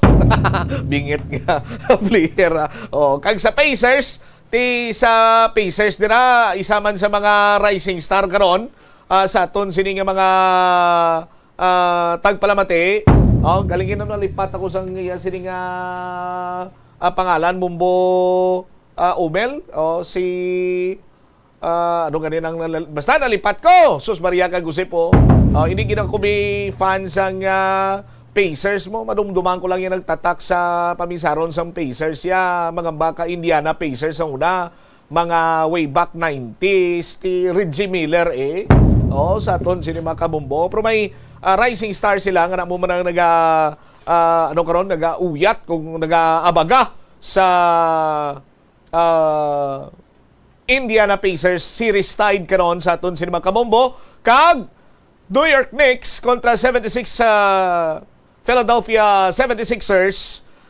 Lead na diri karon sa serye ang Knicks with 2 games, no? Si Bronson na muning maggamay-gamay lang ni si Bronson, small but terrible, muning tawag nila small but terrible, kay naiyawan pa sa iya ang team karon nga ginapangunahan man ni Joel Embiid, no? Nangin kontrobersyal man ang hampang sang New York Knicks kag 76ers bangod man nga sa mga dying moments nagtawag sang timeout ang coach, no, sang 76ers kag daw kasubong nga wala gin sapak sang mga referee, no, sa hampang, no, kag ang hampang banwa ang ginahiwat sa Madison Square Garden nga amo naman ang home court sang New York Knicks.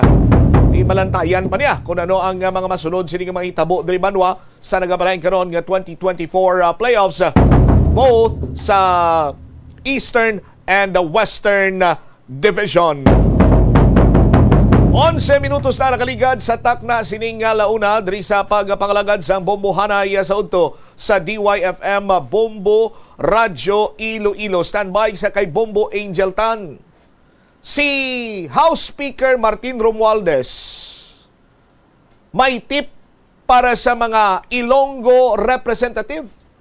Kag ginakabig ya ini nga mga maswerte kay malapit kuno sa tagipusoon ni First Lady Lisa Araneta Marcos ang mga Ilonggo representative, hilabi na ang Iloilo.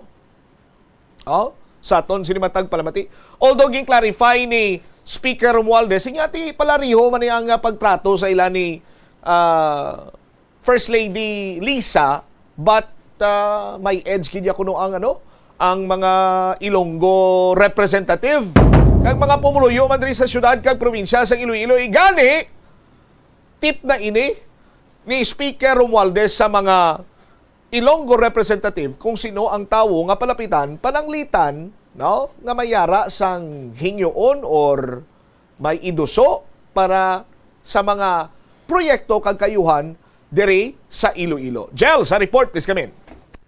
Do kaangay bombot siyam nga ginhatagan sang tip kaga pakanumdom ni House Speaker as Romualdez o kuna House Speaker Martin Romualdez ang mga local officials diri sa Iloilo City nga oportunidad ang pagbisita personal ni First Lady Liza Marcos. Sa interview diri sang Bombo Radio si House Speaker Martin Romualdez iya ginpahayag nga apisar nga dugong Ilocano abi si President Bongbong Marcos Jr.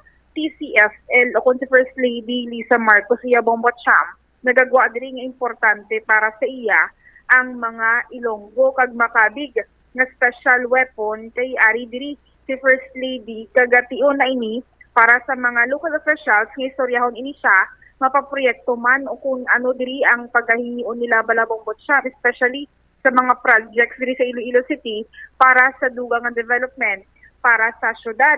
Sunod diri sa kay House Speaker Romualdez na leverage ini sa bahin sa mga taga-syudad, especially sa mga local officials, pati na sa mga taga-probinsya sang Iloilo nga ti mapalabot kung ano man na ilang mga concerns sa tagsa nila ka mga lokalidad. Again, remind man diri ni House Speaker Romualdez ang Department of Public Works and Highways, especially diri Secretary Bunuan sa proyekto ang ining 16-story building Balabang Botsyam sa Western Visayas Medical Center o kung West Visayas State University Medical Center nga kung matapos ini by 2 to 3 years after abi sang groundbreaking ceremony kagapati man ang Panay Guimaras Negros Bridge saging remind ini sila nga obrahon gilayon pamatian sa Balabang Botsyam ang kabahin diri sa nga pagpahayag ni House Speaker Martin Romualdez sa aton interview. I'd like to acknowledge some of our congressmen. I already acknowledged Congressman Zaldico. We have also Iloilo Party List Congressman James Jojo Ang. We have also my other former classmate, First Mayor Richard Green here. And we have the very, very active Yusek Bernardo representing Secretary Bonoan. Kailangan tapusin natin to within 2 to 3 years. Ha? Binabantayan tayo ni Mayor Jerry. Pukulitin tayo. At hindi lang yan, banggitin ko na yung pinag-usapan natin, yung tulay din sa Guimaras. So we have all this in store. Ginagawa niya yung nakalakda sa ating saligang batas, ang edukasyon ay ang prioridad. And so we have here education and coupled with health.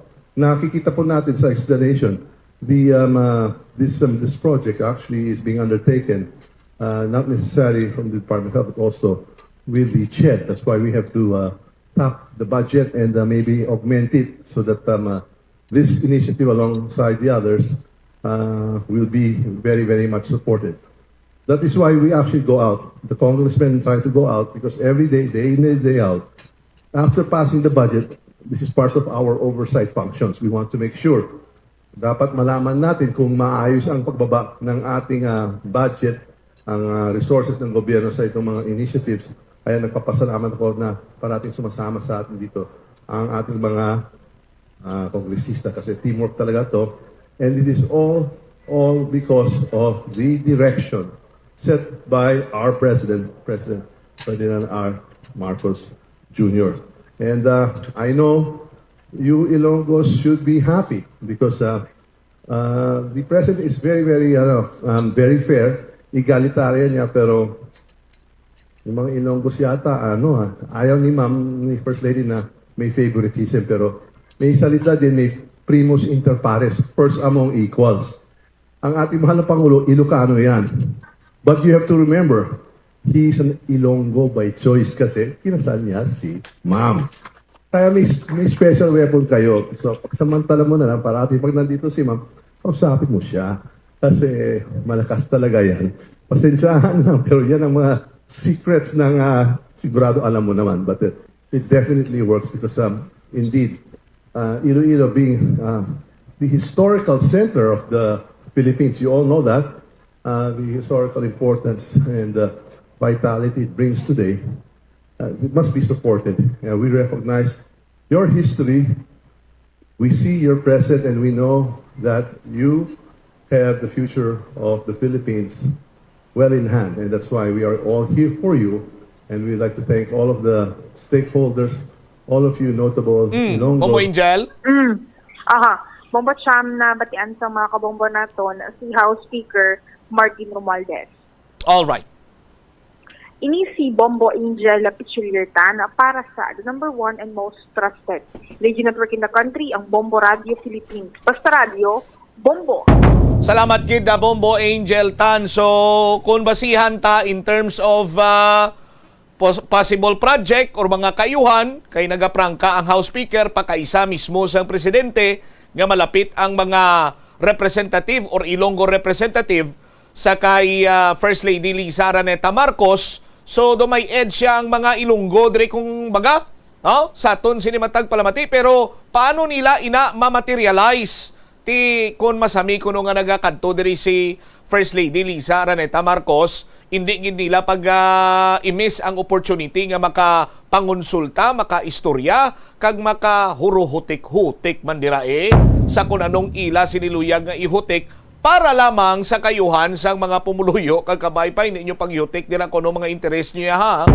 Hilabi pa mga political interest nyo, no, nga gamiton nyo ang First Lady for that matter. Kag siyempre, hindi naman na matudluan ang First Lady kay balaan niya man ako anong kayuhan nga mahatag diri sa mga Ilonggo kag kung ano ang pangkaugalingon or personal interest lamang sa pipila sini ka mga politiko. Pero sa aton sini nga mga kabombo, ang pagpadulong dire ni First Lady Liza Araneta Marcos, House Speaker Romualdez sa syudad sang Iloilo, nakahatag man sang kahigayunan sa aton sini nga mga kabombo nga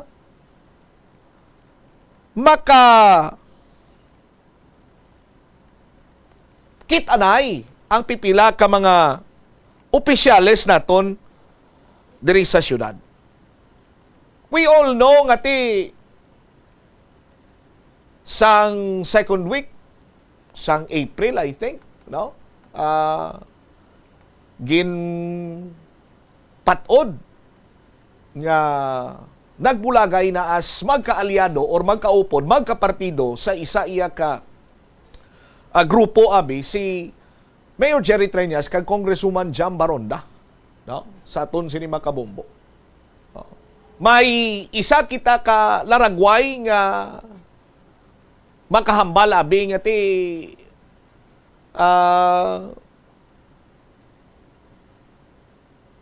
madamo sang pwedeng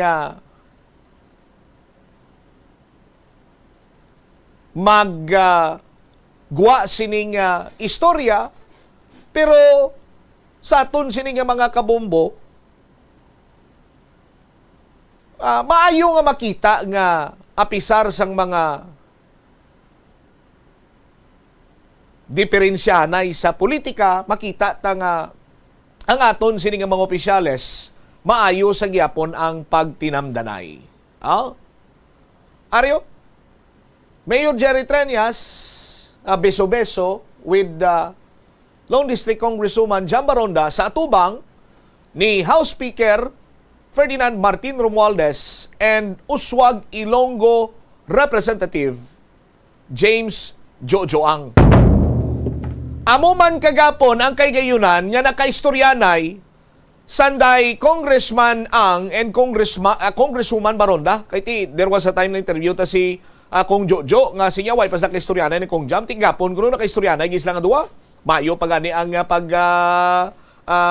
hawiray sini nila nga duwa sang kamot. No?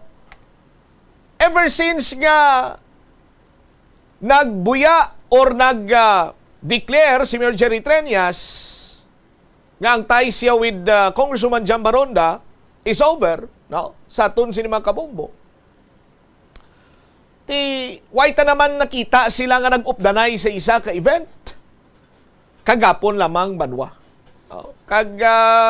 Kalipay kita makita nga mayo sa gyapon ang pagtamdanay sining duha ka mga ginatangla naton nga mga opisyal kag lideres diri sa syudad sa Iloilo. Manami mangli ang pag-abi-abihanay nila nga duha Bombo Criso. Biso-biso man si Congresswoman Jam kag si Mayor Jerry Treñas. Si Mayor Jerry Treñas karami man sang iya sining yuhom sang ginataya ni Congresswoman Jam ang iya sining guya abi for the beso-beso, no? Kag ti hindi man lipod sa ibalo sa mga kamumbo naton nga ti amo niyang trademark greetings mo ni Congresswoman Jam, ang pag beso-beso sa aton sini nga mga kabombo si President Bongbong Marcos gina beso-beso man ni Congresswoman Jam. Kada kay First Lady Lisa Araneta Marcos taga beso-beso man si Congresswoman Jam, no? Do amo na ning andan niya yang greetings niya abi, no? Mambal kita nga natural man lang kay ti babayi siya mo, no? Kalaway man guro kon butang nato na si Mayor Jerry Treñas magsagad ka pang biso-biso to. Dibla? Si Mayor Jerry Treñas siya, greetings siya naman niya, ti kamusta? No? May firm grip dayon nga do gapabalo bala nga ti halin sa iyagid sini iyang kabubuton nagapangamusta siya sa imo. Kamusta ikaw? Okay ka lang? Mga mo na iyang mga greetings naman sang aton sining alkalde diri sa syudad sang Iloilo. Pero ako na nami anak ko sining laragway nga nagbeso-beso nagbeso-beso, no? Si Congresswoman Jam kag si Mayor Jerry Treñas, no? Amo niyang siguro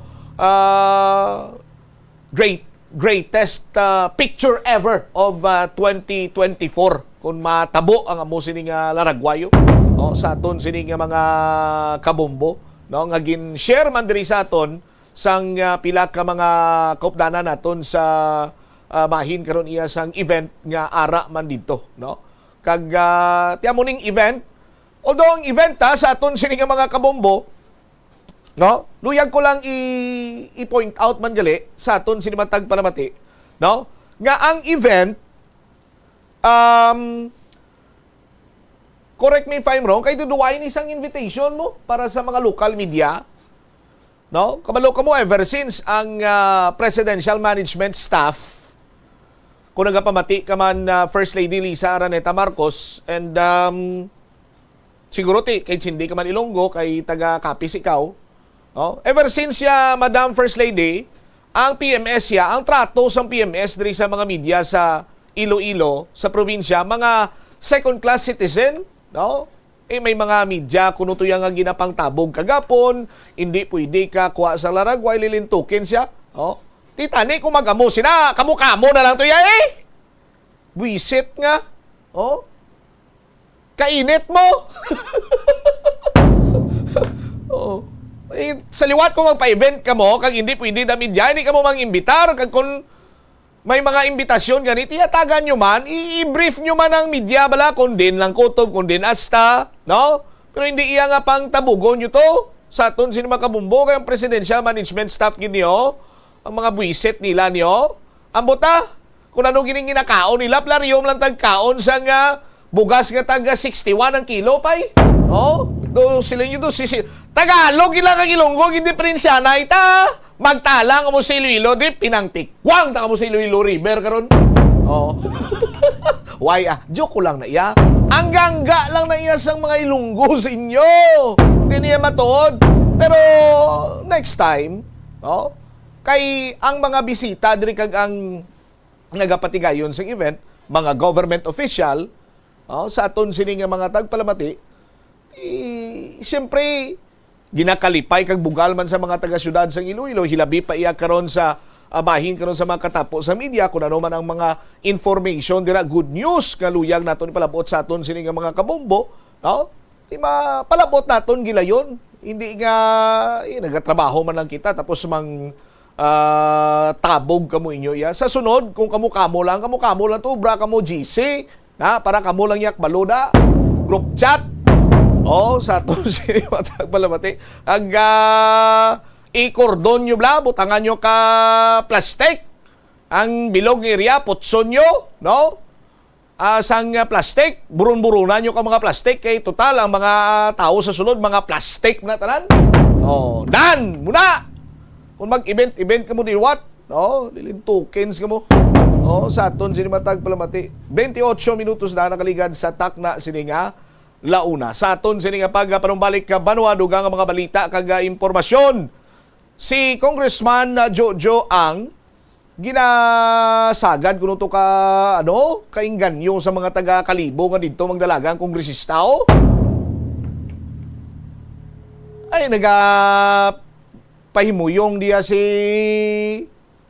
Congressman Jojo ang bilang party list representative. Sagad kay idot-idot sini nila nga dito maglagan sa Kalibo. Kadamo na sa mga kongresista yun kuhaan yung giniya sa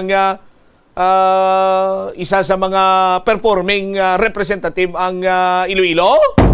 Balikan tanibla sa aton sini pa rin nga pagpangalagad sa DYFM Bombo Radio Iloilo. Kag subong man nga adlaw manwa inagurahan ang 449 million pesos nga balor sang Heart and Lung Center building dira sa may Western Visayas. Ti kaupod sini sa nagduso Congresswoman Jam Maronda and Senator JV Ejercito. Storyanta man na karon sa aton sini pa rin nga pagpangalagad sa Bomboray sa udto pagbalikta matapos ang bilang importante nga mga panumdum.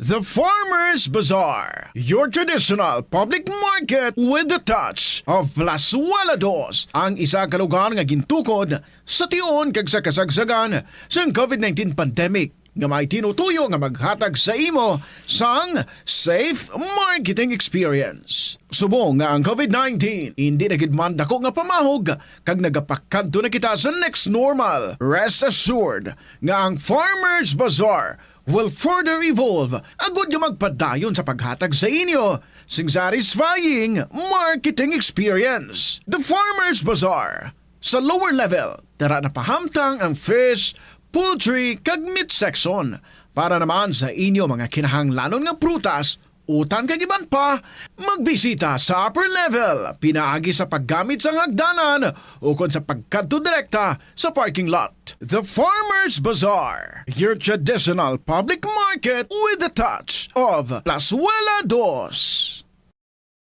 Plazuela de Iloilo Billboard of Activities for April 21 to 27, 2024. It's strike 2 for the month of April para kay Mr. Totong Villaruz kag sang iyang banda. Bangod silang natalana nga maghatag sa inyo sang isa pack rounds and great musical show sa Concert at the Plaza. Manginiinyo sa Abril 27, Sabado, umpisa alas 6 sa gabi.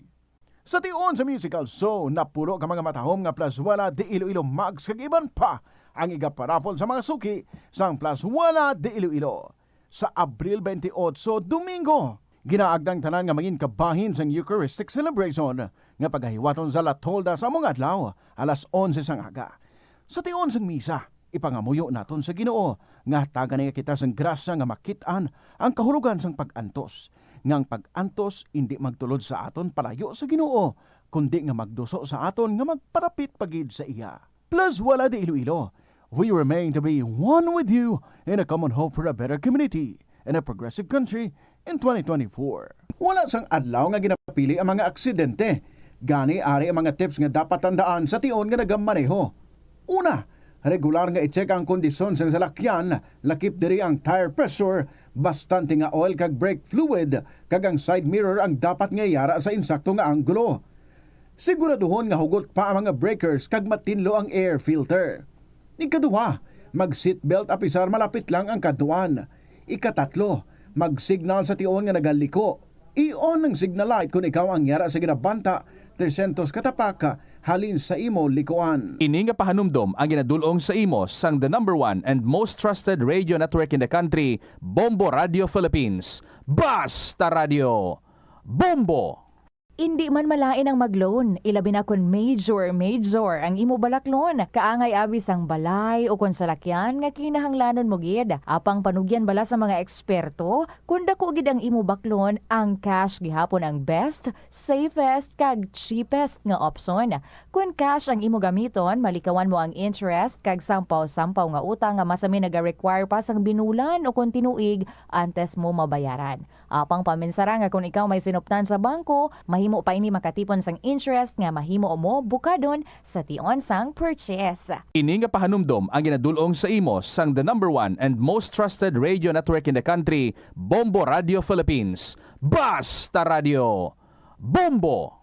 Yari ang mga simple nga pagiagon makakinot sang tubig. Hindi mag-shower o kung maligo sang malawig. Sa sulod sang panimalay, kalabanan sang tubig ang ginausal sa pagpaligo. Nagalabot sa 24% sang tubig sa panimalay ang natigana sa pagpaligo sa mga miyembro sini. Ang pagpanubo sang tiyempo sa pagpaligo sang 2 ka minutos ang makabuhin sang 30% sang ginakonsumo nga tubig. Maggamit sang shower timer o kung mag-set sang alarm sa imo cellphone kag ilimit lamang sa 4 ka minuto ang pagpaligo. Kung nagagamit sang shower kag nagahulat pa sa pag-init sang tubig, saluda sang balde ang nagailig nga mabugnaw nga tubig kay sarang paining nga magamit. Nakahibalo ka bala nga ang color ang makaapekto sang imo nga modo? Santo sa pagtuon sang American Home Shield, mayara sang correlation ang color kag mood. Kaangay sang pula nga nagapataas ang blood pressure kag heart rate. Apang mas maayo ang duag nga pula kunyara ini sa kusina bangod mas nagapagana ini sa pagkaon. Ang shades nga blue kag green ang ginaabiso sa mga psychologist nga kadapat yara sa sulod sang imo kwarto bangod ini nagapakalma sa paminsaron sang tao. Yari ang mga epektibo nga pamaagi agud mapabilin nga safe ang pagkaon sa imo pamilya. Ipabili ng katinlo. Maghugas sa mga kamot bago mag-uyat sang pagkaon kag masami nga himuon ini sa tion nga nagahanda ikaw sang pagkaon. Maghugas man sa mga kamot pagkatapos nga nagamit ikaw sang kasilyas. Hugasan kag tinluan sa maayo ang lamesa kag tanan nga mga kagamitan sa paghanda sang pagkaon. Siguraduhon man nga safe ang kusina kag pagkaon gikan sa mga insekto, mga peste kag iban pa nga mga sapat. Ini nga pahanumdom ang ginadulong sa imo sang the number 1 and most trusted radio network in the country, Bombo Radio Philippines. Basta Radio! Bombo! Ang tumandok sang Haro, Iloilo City nga si Melquiades Gamboa Ihereyos ang pinakauna nga Filipino nga nagtapos sang Doctor of Laws degree sa prestihiyoso nga Oxford University. Nagserve man si Gamboa bilang Philippine Ambassador to India sa 1956 tubtob sang 1958. Subong man sa United Nations kag sa Court of St. James. Nagsulat si Gamboa sang pila ka mga libro kaangay sang An Introduction to Philippine Law kag a Dictionary of International Law and Diplomacy. Nag-umpisa na ang El Nino phenomenon. Kag bandabo inisang epekto ilabi na sa palibot kaangay na lang sang pagbag-o sang kalidad sang tubig. Pagkapatay sa mga isda bangod sa pagbag-o sang kalidad sang tubig kag pagtaas sang posibilidad nga magka-red tide. Mas gamay ang isda ang mahimo mahulik bangod posible nga mag-migrate ang mga ini bangod sa pag-init sang tubig kag pagnubo sang tubig sa mga dam nga mahimo mangin rason sang pagnubo sang supply sang tubig. Ini nga pahanumdom ang ginadulong sa imo sang the number 1 and most trusted radio network in the country, Bombo Radio Philippines. Basta Radio! Bombo! Ang simple nga paghusay sang buhok ang may pila ka maayo nga benepisyo sa lawas. Sunod kay Arthi Ragurama, founder sang Dega Organics nga nagaproduce ng handmade bath kag body products sa New Delhi, India. Ang mga tawo nga may dry hair, ang masami hindi mahilig nga maghusay sang buhok bangod sa kahangawa sang hair fall. Apang, ang masami nga paghusay sang buhok ang makabulig sa blood circulation sa aton nga scalp. Naga-nourish man ini sang hair roots, naga-promote sang growth, kay nagabulig man agod nga malikawan ang hair loss.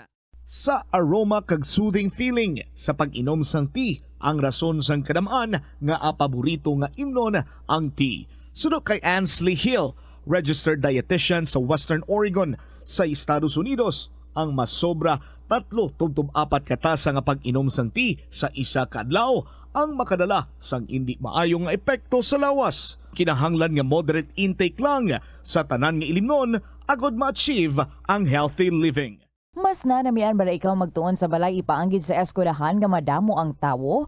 Isa ka panugyan para epektibo ang pagtuon sa balay, amo ang pagpangita sa designated area agud nga matiniran kung ikaw nagasulat, nagabasa o kung nag-review. Pwede man nga lamesa sa kusina o kung sa desk sa sang inyo nga balay, pero hindi gid maghigda sa imo nga katre samtang nagatuon. Inibagod nagakatemtar gid ikaw nga magpiyong-piyong, tubtub nga dalayon na ikaw nga matulugan. Siguraduha man nga malimpyo kag organisado ang lugar nga imo ginatun-an. Ini nga pahanumdom ang ginadulong sa imo sang the number 1 and most trusted radio network in the country, Bombo Radio Philippines. Basta Radio Bombo! Yari nga mga epektibo nga pamaagi agud mapabilin nga safe ang pagkaon sa imo pamilya. Lutoon sa maayong pagkaon, ilabi na ang karne, manok, itlog, kag mga seafoods. Sa pagluto sa mga pagkaon nga may sabaw o konsarsa, pabukalan, kag paturon nga nagalabot ini sa 70 degrees Celsius ang temperatura. Bag-o kaunon, initon sang husto ang mga nabilin nga mga pagkaon o konsudan. Taguon ang pagkaon sa husto nga temperatura. Hindi pag-ibilin ang naluto nga pagkaon sa ordinaryo nga temperatura sa sulod sang 2 ka oras. Ibutang gilayon sa refrigerator ang luto nga pagkaon kag mga pagkaon nga madasig mapanos. Ipabiling nga mainit o kung masobra sa temperatura nga 60 degrees Celsius ang luto nga pagkaon, bago ini ihanda sa imo pamilya. Hindi pagtaguon sa madugay ang pagkaon, mangin sa refrigerator. Ini nga pahanumdom ang ginadulong sa imo sang the number 1 and most trusted radio network in the country, Bombo Radio Philippines. Basta Radio Bombo!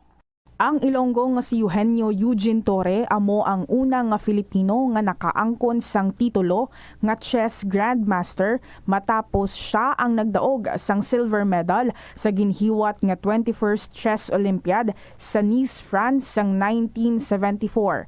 Sang 1976 sa isa ka chess tournament sa Manila, naghimo pagid sang maragtas si Torre bilang una nga nakaluto sa sadtuanay world champion nga si Anatoly Karpov sang Russia.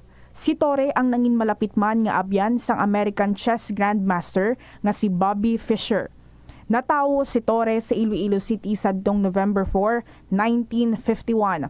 Halos hindi na maisip ang mga medalya nga nahakot ni Torre para sa Pilipinas halin sa magkatuhay nga mga chess tournaments nga iya nadagaan sa magkatuhay nga bahin sang kalibutan. Sang 2021 nalakip si Torre. Bombo Radio Iloilo, Philippine Standard Time, 40 minutos na nakaligad sa takna sining launa. Balik diri sa pagpangalagad sa bombohan ay saunto sa DYFM Bombo Radio Iloilo. Standby sa aton sining mga kabombo kay mangikupod naton sa live studio. Isa sa aton sining daily draw winner sa Buena Mano Salvo Year 18 na promo. May purchase nga Silver Swan Soy Sauce, 49 anyos. Taga Magsaysay Village, La Paz. Si Ma'am Ruby Gonzales. Ma'am, good afternoon. Sir. Congratulations, ma'am. Thank you, sir. Ara na ang 500 pesos nga kasya sa imo. Ari na sa akin. Palihog sir. ako isip, ma'am. 100 pesos, 200 pesos, 300 pesos, 400 pesos, 500 pesos. 500 pesos. Ano ni Ma'am Ruby ang 500 pesos? Ibakal ko, sir, sang bugas kag proof of purchase. Baw, bugas gid permi. Kinanglan gid ang bugas. Importante gid na, ma'am, no? Yes, sir. Bato na pagid ang grocery goods na sulod sa Orocan nga balde. Anong imo sini nga mahambal, ma'am? Thank you, Gid, sa Bombo Radio sa ilang promo sang Buena Mano Salvo kay nagdaog gid ako subong. Agdahaman to mga taga Magsaysay kag mga kaiping nga kabrangayan nga magpasakop man sila, ma'am. Ginagda ko gid ang tanan nga nagapamati subong mag-intra man sila sang promo sang Bombo Radio para magdaog man sila. Basta Radio!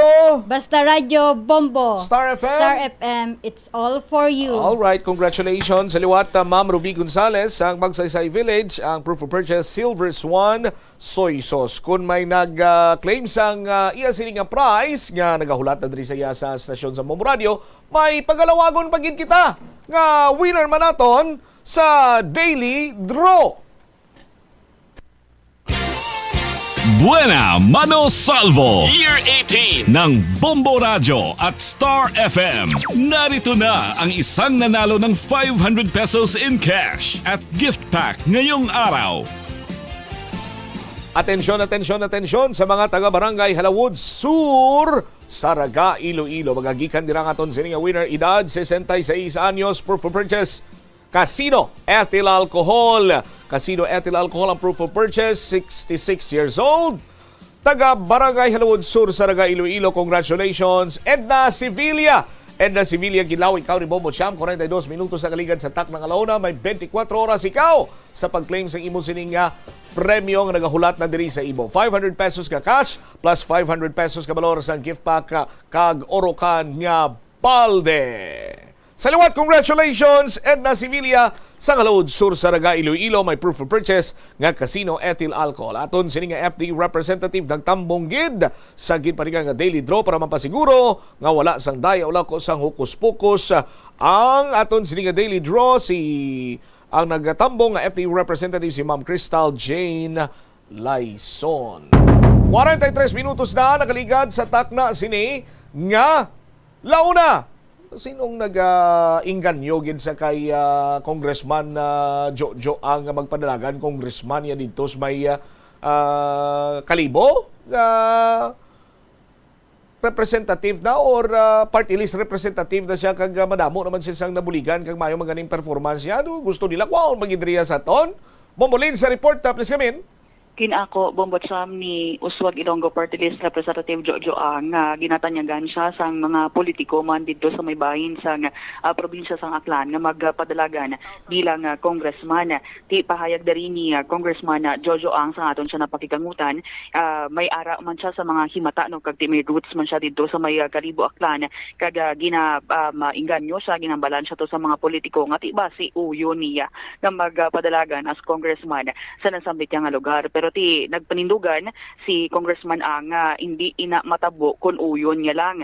Pahayag din niya matabo ina if gusto sa mga tao, sa mga pumuluyo dito sa may probinsya sang Aklan. Pero sa subong hindi pa ina iya prioridad bobot sam kay ti syempre may ara pa siya isang termino sa congressman sang Uswag Ilonggo Party List kay magapadalagan pa ini sa 2025 elections sa first nominee no sa Uswag Ilonggo Party List gambaga ni diri niya magapabiling siya anay sa congressman sa nasambit nga party list kag sa Iloilo anay siya. If in case nga ti madugangan gid man ang distrito diri sa Iloilo base nga ti pwede dako ang posibilidad kay ti dako man ang mabulig suno sa iya kun damo sa mga congressman diri sa Iloilo kay mas matatapan pagid ang mga pumuluyo kag syempre ang mga proyekto ka programa nga ginahatag sa mga pumuluyo. Yari bala aton bamatian na pagpahayag ni Uswag Ilonggo Party List Representative Jojo Ang.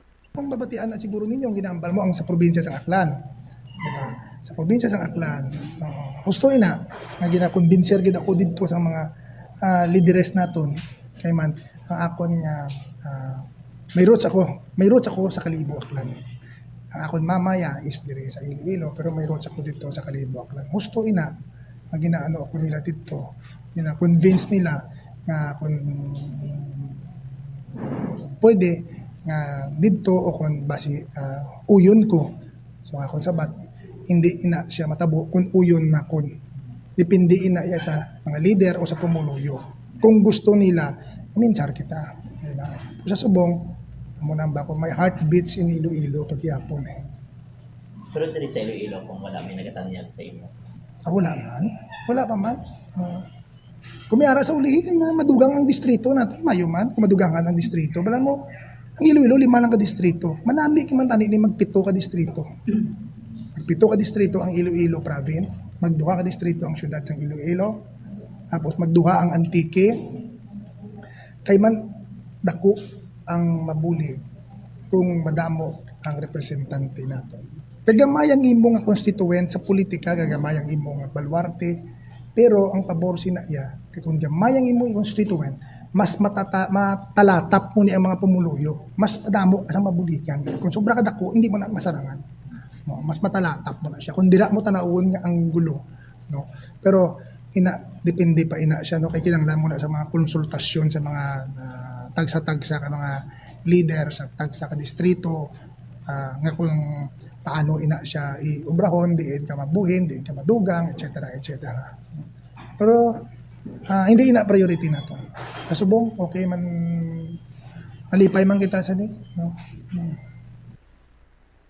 nabatian ba mo si Uswag Ilonggo Party List Representative Jojo Ang. So if ever gid man nga matapos na ang term ni Congressman Jojo Ang, mayara gid ako gid possibility nga basi magpadalagan siya as congressman sa iban man nga lugar, mapa probinsya or base dito gid man sa may Kalibo, Aklan, Bombo, Cham.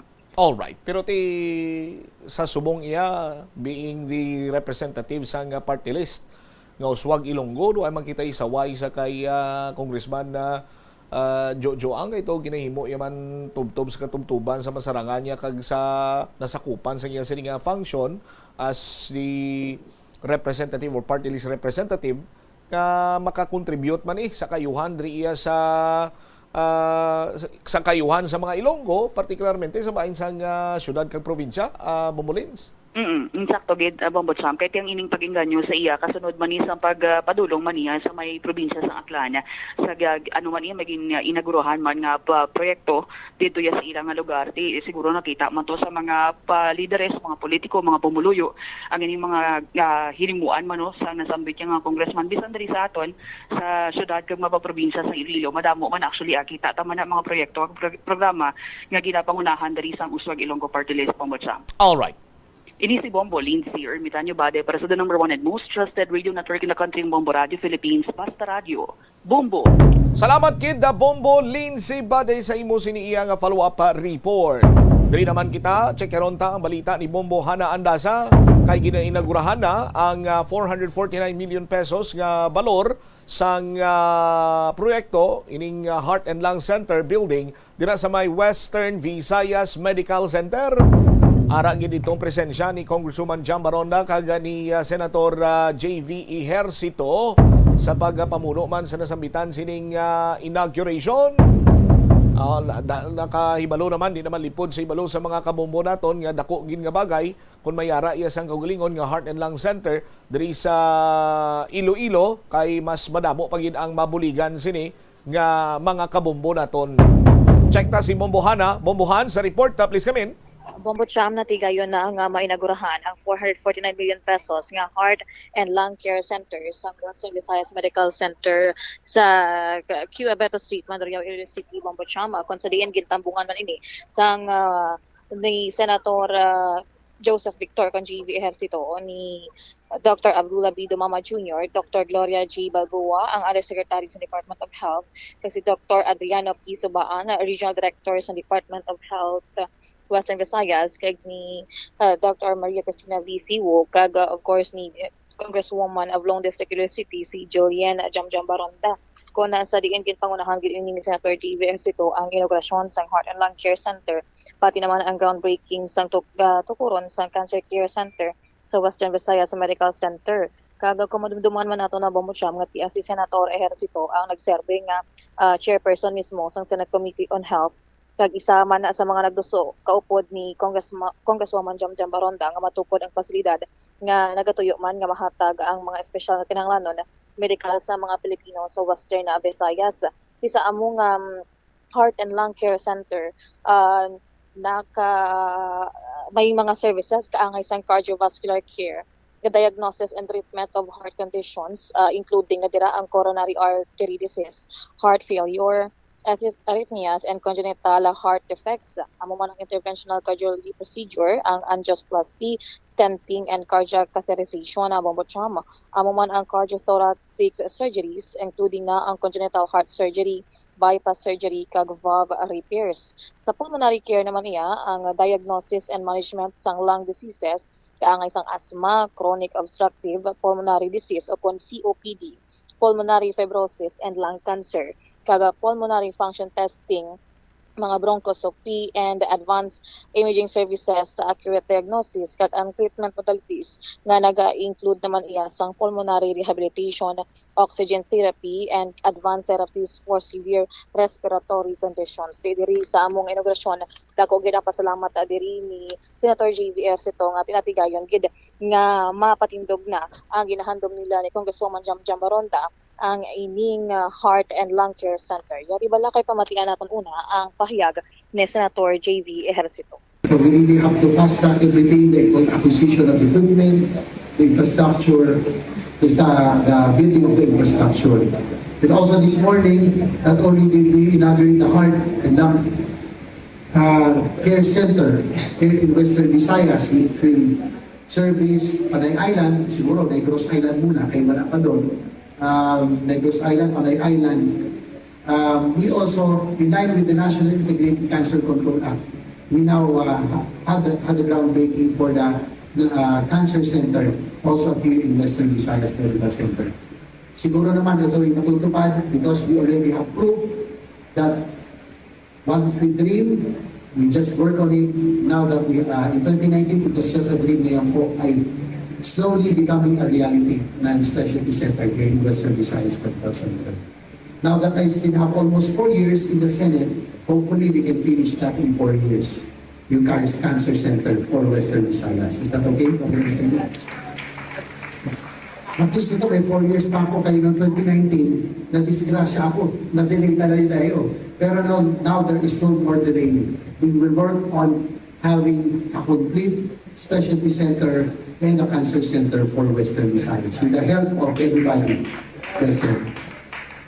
Again, like to take note of Congresswoman Jamia, siya talaga ang nag-push nito. When she was still my political officer, we started in 2016. 2017, I think, when I first visited this area, no? Tapos, nag-groundbreak tayo 2019, and then slowly we built the pandemic, nakating budget, but now, it is already starting to materialize. We already talked to Yusek Balboa and Dr. Lumama that hopefully we can complete all the necessary equipment needed. And I even talked to, I also met with the Secretary Ted Herbosa and requested, because I have the chance, kaya ako man ay rider, nagmumotor ako, I travel a lot, I get to visit the different health facilities. No? So I know what is really needed and what is lacking. Hindi lang yung tuwing budget season, sinasabi sa atin, I have the chance to really visit. So hopefully we will work on this. And our dream of having a complete specialty center for all Ilonggos, for the whole of Western Visayas, will now be a reality in the soonest possible time. Muli, maayong agas sa tanan, madamo gid na salamat, maayong agas sa tanan, mabuhay.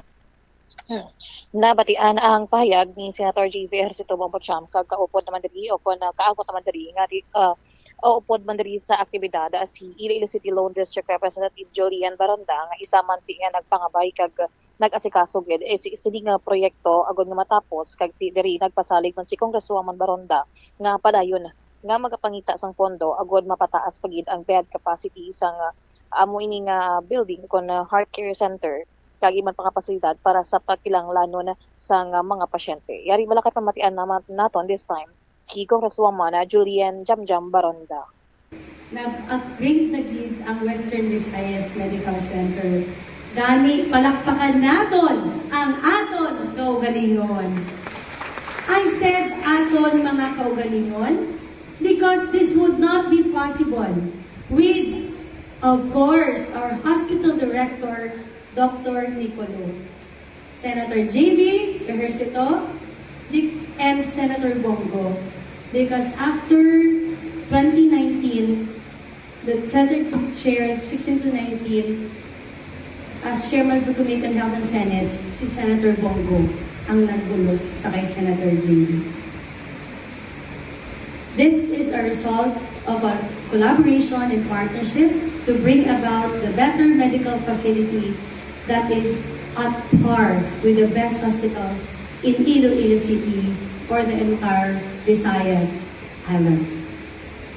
The miserable conditions I witnessed years ago propelled me to push Senator J.V., who was my boss then and chair of the Senate Health Committee at that time, to help improve the biggest public hospital in Panay. Mabuti naman, effective ang pamangulit ni Doc Nicolo sa akin at ang papangulit ko kay Senator J.V. Kaya napondohan ng 449 million pesos noong time niya ang Heart Lung Center for Western Visayas. Isang 6-story building na sinimulan sa pamamagitan ng groundbreaking ng 2019. The sad state of our health sector made embrace health as one of my core advocacies under the governance of hope.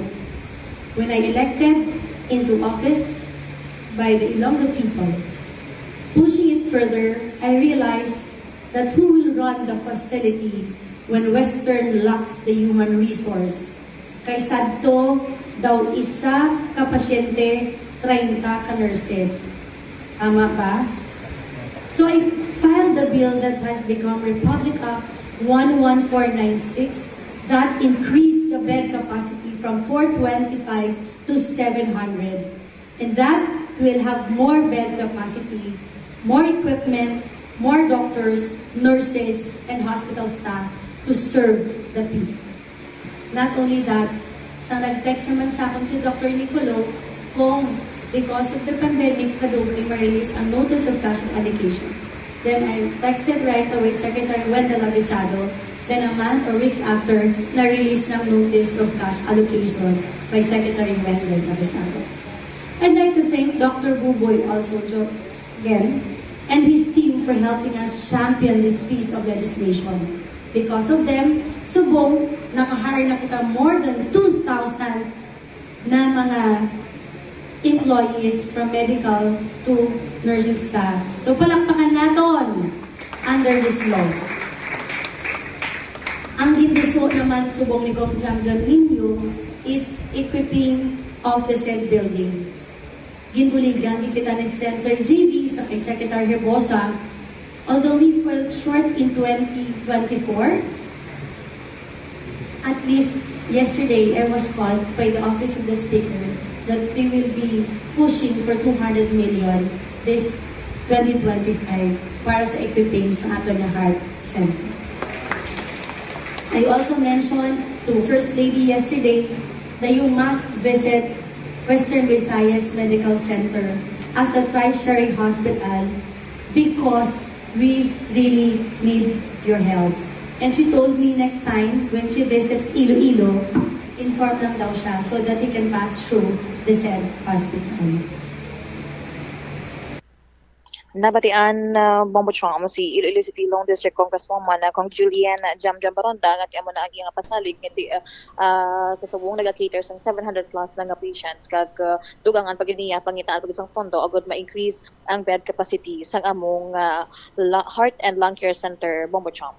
Ti nakahutik naglito siya kay First Lady Lisa Araneta Marcos nga maghapit to sa Western. Di laban-laban ni pakita ginato ni Congresswoman Jam nga Madam First Lady amuning gintingwaan ko wala pa kuya sa Congress staff pa lang kuya ni Senator G.V. Ercito kung gina nagduso nga mabutangan sa amusa diyo ti mo makita ni First Lady Marcos ni ba mabili bang guro sa iya ang First Lady Bombohana di ba? Amo gani Bombochong do nag-survey gani nga one call away ni Congresswoman Jamjam Baronda si First Lady Liza Araneta Marcos manggod nga sa pagistorya pa lang niya nga kung maka-time ikaw kag makahapit ikaw sa among hospital gilayon man iya nga mahapit anytime kung makapa-Iloilo City na maliwat si First Lady Liza Araneta Marcos. All right. Ini si Bombo Hana Joy Mendoza Andasa para sa the number 1 and most trusted radio network in the country, Bombo Radio Philippines. Basta Radio, Bombo. Salamat gid Bombo Hana Andasa sa imo siniiyang balita. Ang importante sinadriya banwa sa aton sining nga mga kabombo kay katungdanan man sa mga opisyalis naton nga magpangita sa mga pamaagi nga makaput up diri sa mga projects para iya nga makabenepisyo mga pumuluyo, no? Amo ni ang mambal naton pinaka labing importante sa tanan. Kay amo ni ang ila sini katungdanan kag trabaho ini nila. Kag ang pondo dira iya nga gingamit sa pagtukod sina, hindi man na ila kwarta. Kwarta man na yan sa mga taxpayer. Pero mas makabig kag ma-appreciate naton kung may mga opisyal kita nga paningkamot, paningwa, paningkaras, nga makapamangita sang pamaagi, agud nga papangitaan sang pondo para nga matigayon ining mga nasambit kayon nga proyekto sa kayuhan sang kanamaan nga mga pumuluyo sang syudad kag subong man lakip na diri probinsya man sang Iloilo. Standby na kamo sa kapon lamang program kaupod sa kay Tita Richie. Is Bombot Shama Blanco vergabilin sa imo sa mananay nga hapon. May God bless us all. Para sa the number one most trusted radio network kinakatra ang Bombo Radio Philippines. Basta Radio, Bombo! Oras, 2 minutos na nakaligad sa tak ng alas 2. The Farmers Bazaar, your traditional public market with the touch of Plazuela Dos, ang isa ka lugar nga gintukod sa tion kag sa kasagsagan sa COVID-19 pandemic nga may tinutuyo nga maghatag sa imo sang safe marketing experience. Subong nga ang COVID-19 hindi nagidman dako nga pamahog kag nagapakadto na kita sa next normal. Rest assured nga ang Farmers Bazaar will further evolve agud yung magpadayon sa paghatag sa inyo sing satisfying marketing experience. The Farmers Bazaar. Sa lower level, tara na pahamtang ang fish, poultry, kag meat section para naman sa inyo mga kinahanglanon nga prutas, utan kag iban pa, magbisita sa upper level, pinaagi sa paggamit sa hagdanan o kon sa pagkadto direkta sa parking lot. The Farmers Bazaar, your traditional public market with the touch of Plazuela Dos. Plazuela de Iloilo Billboard of Activities for April 21 to 27, 2024. It's Strike 2 for the month of April para kay Mr. Totong Villaruz kag sang iyang banda. Bangod silang natalana nga maghatag sa inyo sang isa pack rounds and great musical show sa concert at the plaza. Manginiinyo sa Abril 27, Sabado, umpisa alas 6 sa gabi. Sa tion sa musical show, napulo ka mga matahom nga Plazuela de Iloilo Mags kag iban pa ang igaparapol sa mga suki sang Plazuela de Iloilo. Sa Abril 28, Domingo, ginaagdang tanan nga mangin kabahin sang Eucharistic celebration nga paghahiwaton sa La Tolda sa mga adlaw, alas 11 sang aga. Sa tion sang misa, ipangamuyo naton sa Ginoo nga tagan nga kita sang grasya nga makit-an ang kahulugan sang pag-antos. Ngang pag-antos hindi magtulod sa aton palayo sa Ginoo, kundi nga magduso sa aton nga magparapit pagid sa iya. Plazuela de Iloilo, we remain to be one with you in a common hope for a better community and a progressive country in 2024. Kung kaisa, bangod sa imong nga kaakig, stress kag disappointment sa kabuhi, nagadesisyon kamo nga wala ninyo ginapalibugan kag ginapadalman. Gani likawi nga maghimo sang desisyon kung ikaw ang akig. Hatagi sang oras ang imong nga kaugalingon, bangod ang imong nga first idea ang hindi mo man kung kaisa makabig nga best idea. Makabulig man nga magpangayo sang perspektibo sa ibang nga tawo, ilabi na kung siya ang nagapangatubang man sang kaangay nga sitwasyon sa ilang nga kabuhi. Kung ang desisyon nga imo ginhimo ang wala nangin madalagon, hindi napagbasulon ang kaugalingon. Ang pinakaunang international bank sa luwasang Manila ginbuksan sa Iloilo sadtong 1883. Iniamo ang Hong Kong and Shanghai Banking Corporation o kun HSBC. Tuig 1875 sang una nagbukas ang branch sa bangko sa Binondo, Manila. Kag April 2, 1883 sang nabuksan ang una nga sangay sini sa Iloilo. Una nga nagtanyag ang bangko sa mga financial services nga nagpasanyog pa sa industriya sang kalamay sa pungsod. Kag sang ulihin nagfinance man ini sa pagtukod sa mga railways. Naghatag man ini sang ayuda sa mga negosyante nga Ilonggo nga sulod sa import kag export industry. Agud makalikaw sa food poisoning o kung paglain sang tiyan, sundo ng ining mga pahanumdom sa pagpreparar sa mga pagkaon kag ilimnon. Manghugas ang kamot kag ipabili ng katinlo antes kag pagkatapos ang paghimos. Kung nagamasakit, likawan ang pagpreparar sang pagkaon para sa iban. Siguraduhon nga naluto sang husto ang pagkaon. Kung mahimo, kauno ng pagkaon samtang mainit pa. Siguraduhon ang katinlo sang pagkaon agud ang selebrasyon mangin mas malipayon. Kagasto gid bila sa imo adlaw-adlaw kag feel mo gid pirmi ang petsa de peligro bangod nga wala na gid unod ang bulsa. Gamita ang imo bulanan nga spending habits, amo man ang imo bulanan nga take home pay agud nga makasat ikaw sang budget nga imo gid masunod. Wala man sang pulos ang istrikto katama nga budget kaangay sang indi gid pagkaon-kaon sagwa. Apisar nga naandan mo na nga naga-take out ikaw 4 ka beses kada semana. Sa malipot nga pulong, himo ka sang budget nga nagasanto man sa imo nga lifestyle kag spending habits. Dapat nga himuon mo man nga inspirasyon ang imo budget para makaangkon ikaw sang bag-o nga mga hobby, kaangay abis sang pagluto sa sulod sang balay. Ini nga pahanumdom ang ginadulong sa imo sang the number one and most trusted radio network in the country, Bombo Radio Philippines. Basta Radio, Bombo! Kung sa imo pagbugtaw, magpalanakit man lang ang imo lawas, basi hindi ka naman namian magtulog. May panugyan ang pain medicine specialist nga si George Gergis. Simple lang. Una, maglikaw sa pagkaon nga nagapromote sang inflammation. Pilion mo ang madamo nga utan, prutas, whole grains kag seafood bangod ginapataas sini ang antioxidants nga nagabulig sa pag-reduce sang inflammation. Mag-exercise apang hindi man pagpatamaan. Ang movement nagalubricate sang joints gani nga makalikaw sa pain kag stiffness. Ang cyberbullying among paggamit sang offensive kag masakit nga mga tinaga online na ukon pinaagi sa text. Ang bullying ang nagatuga sa kasubok kag depresyon sa biktima. Magluwas ni, magabatyag siya sang kaakig, pagkadula sang interes sa mga butang nga iya naluyagan kung ikaw ang ginbully. Una nga tika nga imo himuon, amo nga magpangayo sang bulig sa tawo nga imo masaligan. Paano ka bala makabulig nga mauntat na ang bullying? Simple lang, don't be a bully. Hindi mag-post online nga makahatag sang sakit sa balatyagon sa isa ka tawo. Kadungan sang pagtigulang, nagataas man ang risgo sang vitamin deficiencies nga nagatugas sang physical kag emotional changes. Santo sa isa ka scientific study, ang B vitamins ang importante agod nga mag-function ang body cells nga nagabulig sa metabolism, paghimo sang bago nga blood cells kag nagabulig sa pag-maintain sang healthy skin cells, brain cells kag body tissues. Magluwas sa supplements, lakip sa mga pagkaon nga bastante sa vitamins amo ang karne, whole grains, prutas, gatas, cheese kag mga ulutanon. Mga kabombo nga motorista, yari ang mga pamaagi agud makatipid ka sa gatong. Ipasiguro nga yara permi sa maayong nga kondisyon ang imo salakyan. Check yara ang imo nga goma kag siguraduha nga yara sa husto nga tire pressure. Likawan nga naka-idle ang makina sang imo salakyan bangod nagakonsumo ini sang gatong. Buksi ang bintana sang imo salakyan kag magamit lamang sang aircon kung kinahanglan. Kag pagkamaayuha nga mag-commute na lang o kung maglakat-lakat kung malapit man lang ang imo kadtuan.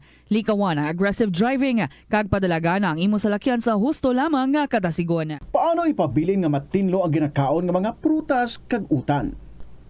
Dapat nga regular ang paghugas ng kamot nga may habon sa sulod sang 20 segundos bag-o kag pagkatapos mag-uyat sang anuman nga butang. Hugasan sa maayo mga prutas kag utan gamit ang tubig bago ini kaunon o kun isimpon sa ginaluto nga pagkaon. Likawan nga maggamit sang habon o kun bleach o kun anuman nga kemikal sa paghugas sa mga ini. Lutuon sa maayo ang mga utan agod mapatay ang mga mikrobyo nga nagatapik diri. Kung ikaw may ubo o kung sipon, mas maayo nga itugyan na lang sa iban nga miyembro sang pamilya ang paghanda sang pagkaon agod malikawan ng cross-contamination. Ini nga pahanumdom ang ginadulong sa imo sang the #1 and most trusted radio network in the country, Bombo Radio Philippines. Basta Radio! Bombo! Yari ang masunod nga mga energy safety tips agud maging safe ang tanan. Sa tion sang bagyo, kung may anunsyo na nga storm warning, mag-charge na sa mga cellphone, emergency light, kagiban pa nga mga device, bangod mahimo nga madula ang kuryente. Likawan ang paggamit sa mga appliances kung may bagyo. Sa pagpamati sang balita, mas maayo nga magamit sang battery nga radio. Kung ginalauman ang pagbaha sa inyong lugar, mas maayo nga i-off gilayon ang main switch kag circuit breaker. Agud malikawan ang disgrasya kag pagkaguba sini. Ito ang Bombo Radio Philippines. Fully digitalized. Numero 1 sa balita, komentaryo, drama at serbisyo publiko. Bombo Radio Philippines. Bombo Radio Philippines. Ang inyong #1 at most trusted radio network in the country. Basta Radio Bombo! Good afternoon sa inyo mga kabombo. Last Friday na kita para sa bulan sa Abril. Next Friday naton, it would be May already. Ang tanong ng lahat, kailan pa? Kailan pa uulan? This is Tita Regine. Good afternoon sa liwat. And I welcome you all diri sa kahapon lamang program. Sa gihapon tiis-tiis lang sa init. Panago-nago lang sa silak sang mainit nga adlaw. And try to feel cool. Muna ni diri ni magwa ang creativity sang tanan, no? How can you make yourself cool? Sa siningan nagatagiti nga init. Sige lang, maabilidadan ang tanan. Sa liwat, gini-abi-abi ko kamo mga Ilonggos, ang mga kabombo naton dira, hindi lang mga Ilonggos, kundi sa tanan nga mga nagpamati sa aton, far and wide, diri sa kahapon lamang program. Again, this is Tita Regine, and in just a little while, magbasa na naman ako sa makasaysayan para sa inyo. Although, ako yung waiting gid sang inyo man yung mga istorya nga pwede gid nga ma-share diri sa kahapon lamang program. Kung ara na ina, may ara ka mo dira.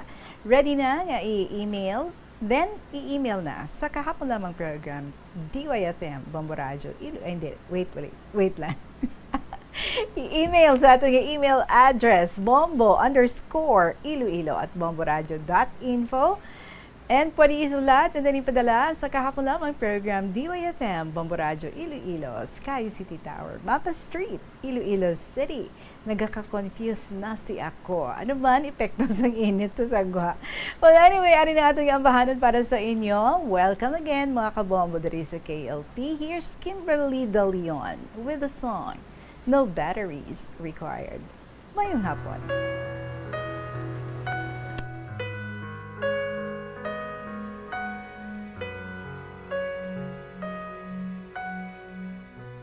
It's in the way that I'm wired. Maybe I'm just built this way. Maybe I'm just built this way. Should have come with a sign. Fragile without warranty. Caution, but it's just like me. It's my factory defect. Sorry if I easily break. There's not much tension I can take. Ooh, it's the flaw in my design.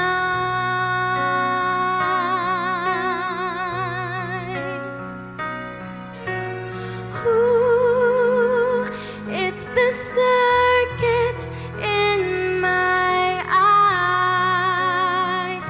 It's automatic, it just cries with no batteries required.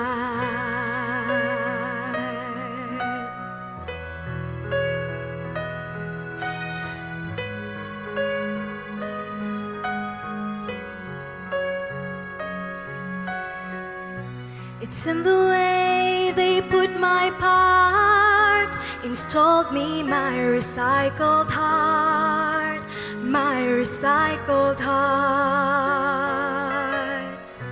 Assembled my dismantled soul. I guess I'm brittle to the core. I'm brittle to the core. Please handle me with care. I'm not used to wear and tear, and my hardware has no spare. Ooh, it's the flaw in my design.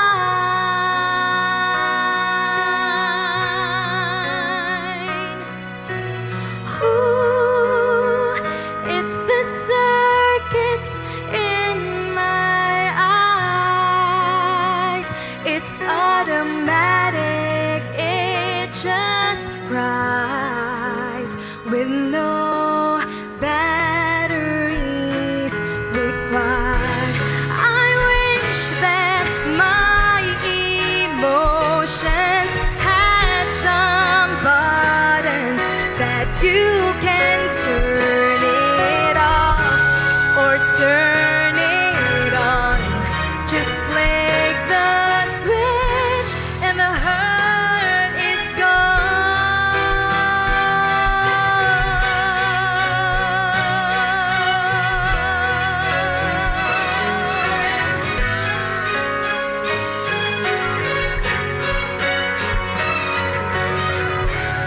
It's my factory defect.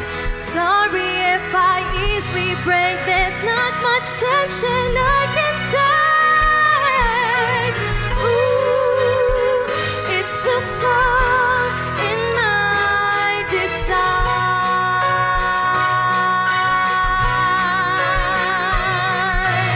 Ooh, it's the circuits in my eyes. It's automatic, it just flies with no batteries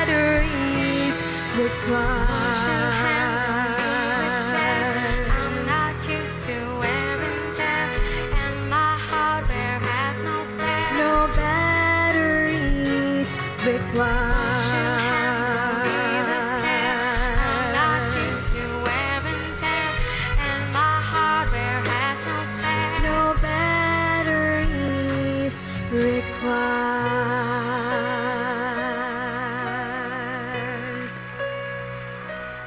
No batteries required. Kimberly De Leon. Alas 2:17 ang aton nga oras.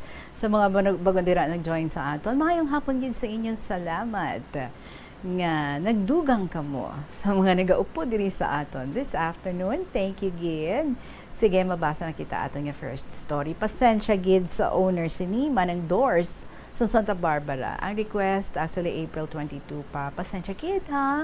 Mas damo abi ang mas nauna sa imo Manang Doors kag naga-request man sa mga particular dates. But anyway, ari kita sa pagbasa sa imong story, and it says, Dear Tita Regine.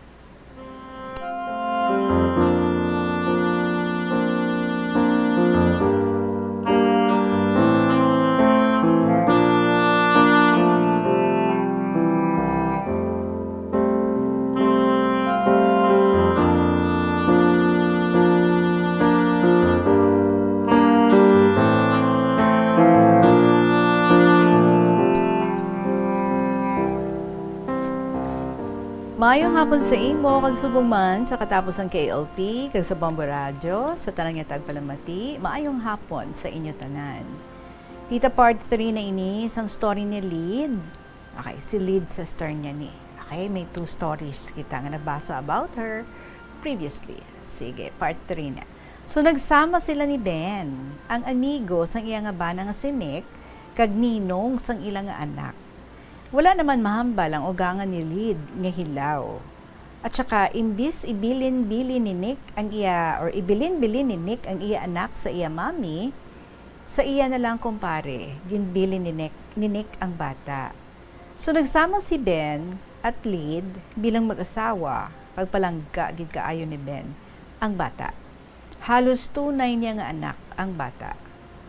Nagdako ang bata nga halos si Ben ang ginakilala niya nga tatay. Ginbugayan si Lid kag Ben sang 3 ka anak, 2 ka lalaki kag 1 ka babae.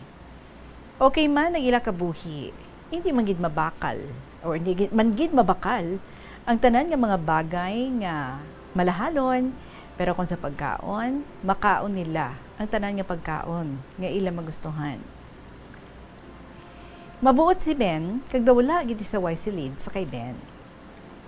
Pero tita, siguro hindi gid ginapaabot no ang problema, maabot gid kag pagbuot sa mahal nga Dios. Sa nagaedad na sang 8 ka tuig ang agot nila nga babae, nagmasakit si Ben, naganiwang. Nagpakonsulta sila sa doktor, pero wala man findings ang doktor. Halos pila naman ka mga doktor ang ilang ginpakonsultahan. May private, may public, may sa center, laboratory doon, laboratory dito. So wala lang gihapon tita. Basta nagniwang lang siya.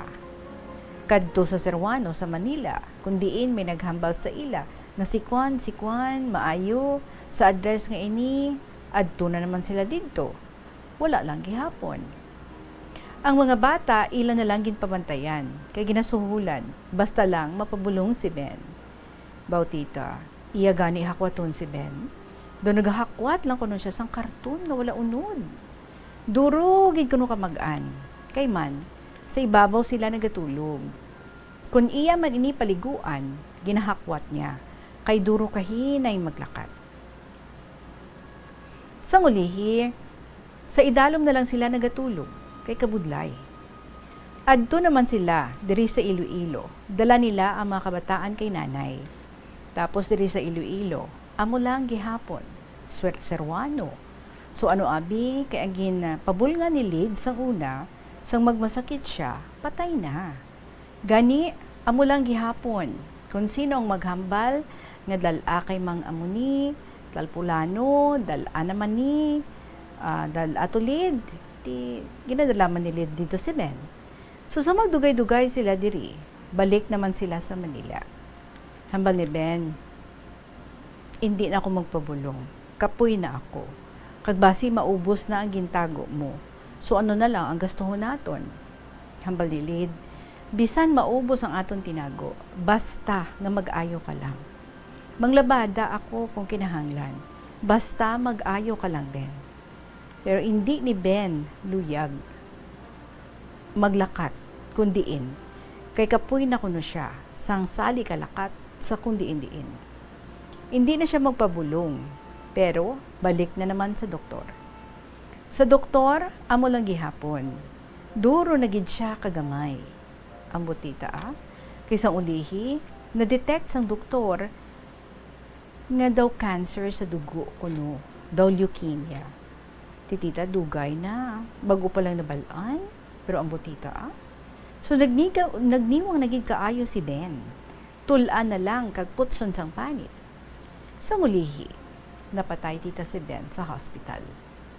Nabalaan sa mga anak sa una niya nga asawa nga napatay ang ila tatay. Nagkadto sila tita sa punerarya kag ginpangayo kay Lid nga sila na kuno ang magpalubong sa tatay nila. Hindi man tani magpasugot si Lid, pero sige na lang daw, sila na lang ang magkadto sa ila kundiin ihaya si Ben. Gindala tita sang iya mga anak ang ila tatay. May nabilin pa man nga kwarta nila. Ginkuha ni Lid ang kwarta. Kag nagbilin lang siya sang galasuhon Manila. Kag dalon, kag ihatag sa mga anak ni Ben.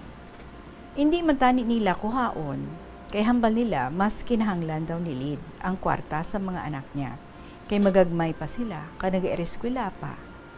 Hambal naman ni Lid, mangita lang ako, kaamon galastuhan.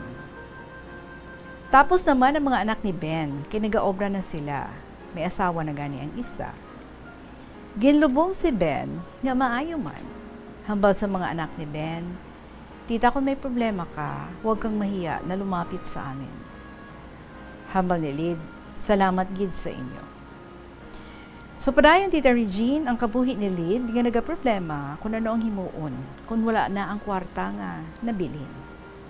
Tiambal niya sa mga anak, didto anay kamo kay tatay kag nanay sa Iloilo. Kag kung makaobra ako, wala mabantay sa inyo. Why man kita isuhol sa magbantay sa inyo? So gindala niya ang mga anak diri sa Iloilo, kag nagbalik sa Manila, kag mangita sa maobrahan. Nagpalapit siya tita sa mga abya ni Ben.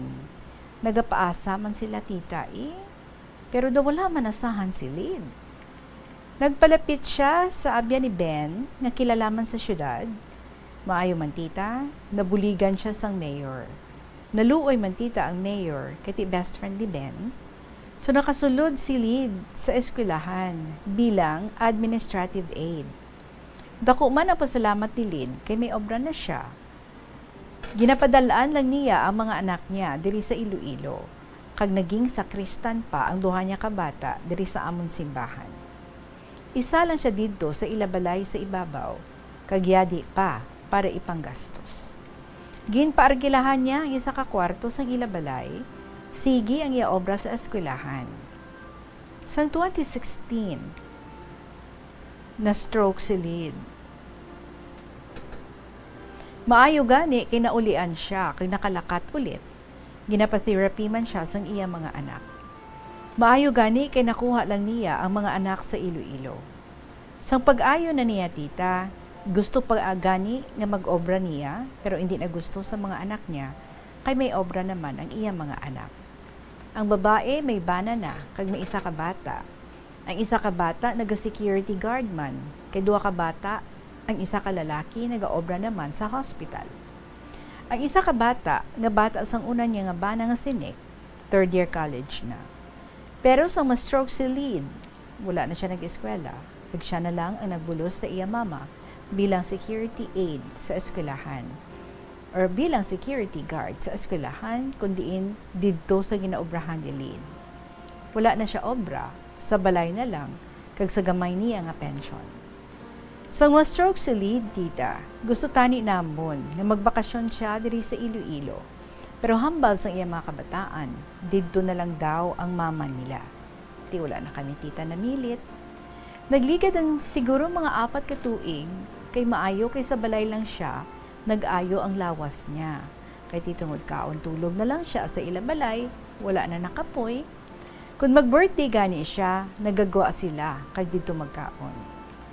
Isa ka bes, nanghimo siya sa ilabalay kag iya na dumduman ang iya mga bayo nga wala na ginagamit kay kanugon kuno. So iya ini tita pinanguha kag panglabhan kay kadamo.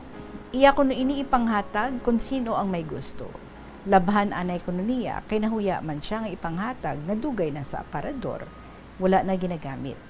Tungod washing machine, siguro dali lang man panglabhan kadamo. Labas sili dalin sa aga hasta gid maghapon. Hambal sang iya bata, nagbakalang gani siya sang luto nga sudan, tungod isama lang siya sa ilabalay. Pagkagabi, nakapuy gid daw siya. Ginambalan siya sa mga bata nga ano abi kay naglabada ka bilog nga gid nga adlaw. Pagkaaga, naghilanat silid kag sa mga 3 na kaadlaw, nagpula ang iya batiis. Iya inigin tan-aw. Tiyang iya bala dapadapa, may pilas, kag wala gid niya na talupangdan. Hindi man masakit tungod kay nagapula ang batiis, nagpakonsulta siya sa doktor. Tihambal sa doktor, admit ikaw kay nagapula na ang batiis mo, kag madamo nga tests ang ipang test sa imo. Ti nag-admit siya mga laboratory niya pa. Tita hambal sa doktor, scrape daw gani tita, kihadon, kutob may pula. Tumawag na naman ang amon hinablos, hambal sang utod ko, kung maayo man lang. Ti okay lang, gin-scrape na tita. Kay gina-scrape tungod, basi bala ko no, hindi masarangan ni Lid, nga utdon, kay may edad na siya. 66 pa lang siya tita. Halos nagagwa na ang tulan. So kalain gid ko no tita nga tan-awon. Ginsend sa hinablos ko ang picture, nagahigda, kag makita gid ang tulan sa batiis ni Lid. Sobra gid tita ang kaluoy namon kay Lid. Ako tita nga hindi makakita, nagatululo gid ang akong luha. Kay naluoy gid ako kay Lid.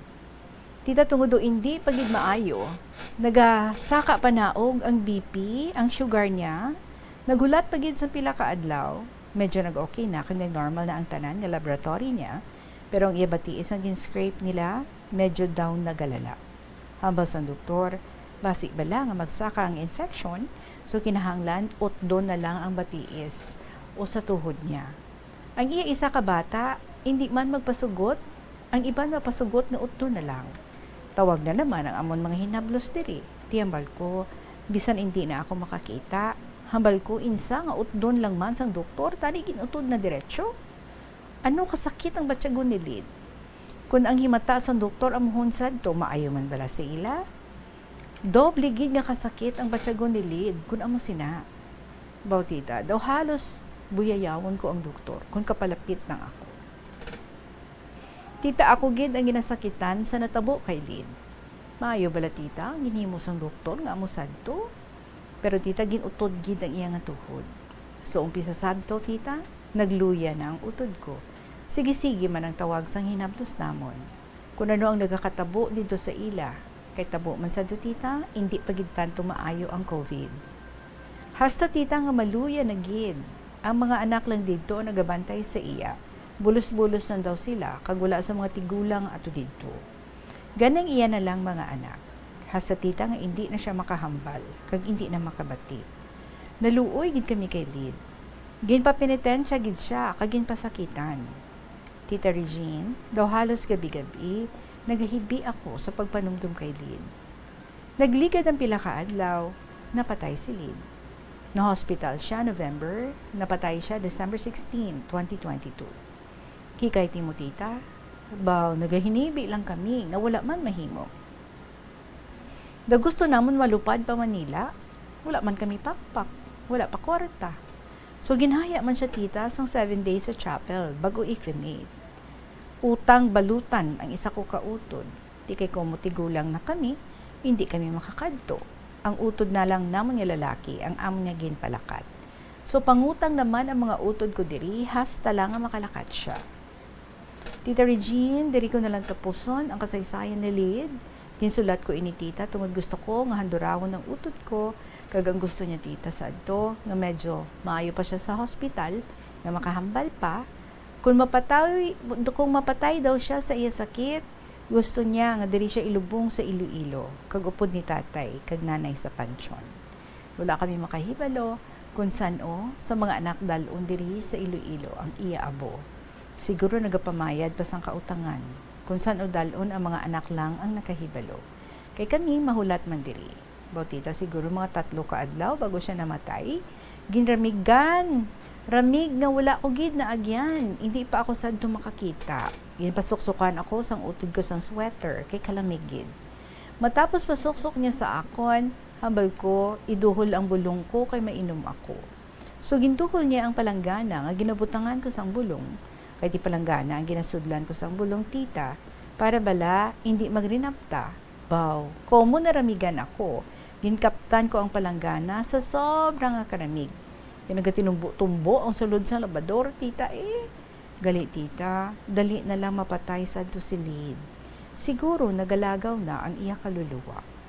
So hasta dali na lang, Tita Regine, pasensya ka na ha, kay kalawis ng sulat na kasaysayan ni Lid. God bless. KLP, salamat kid. Ang tagpadala, Manandors, sa Santa Barbara, Iloilo.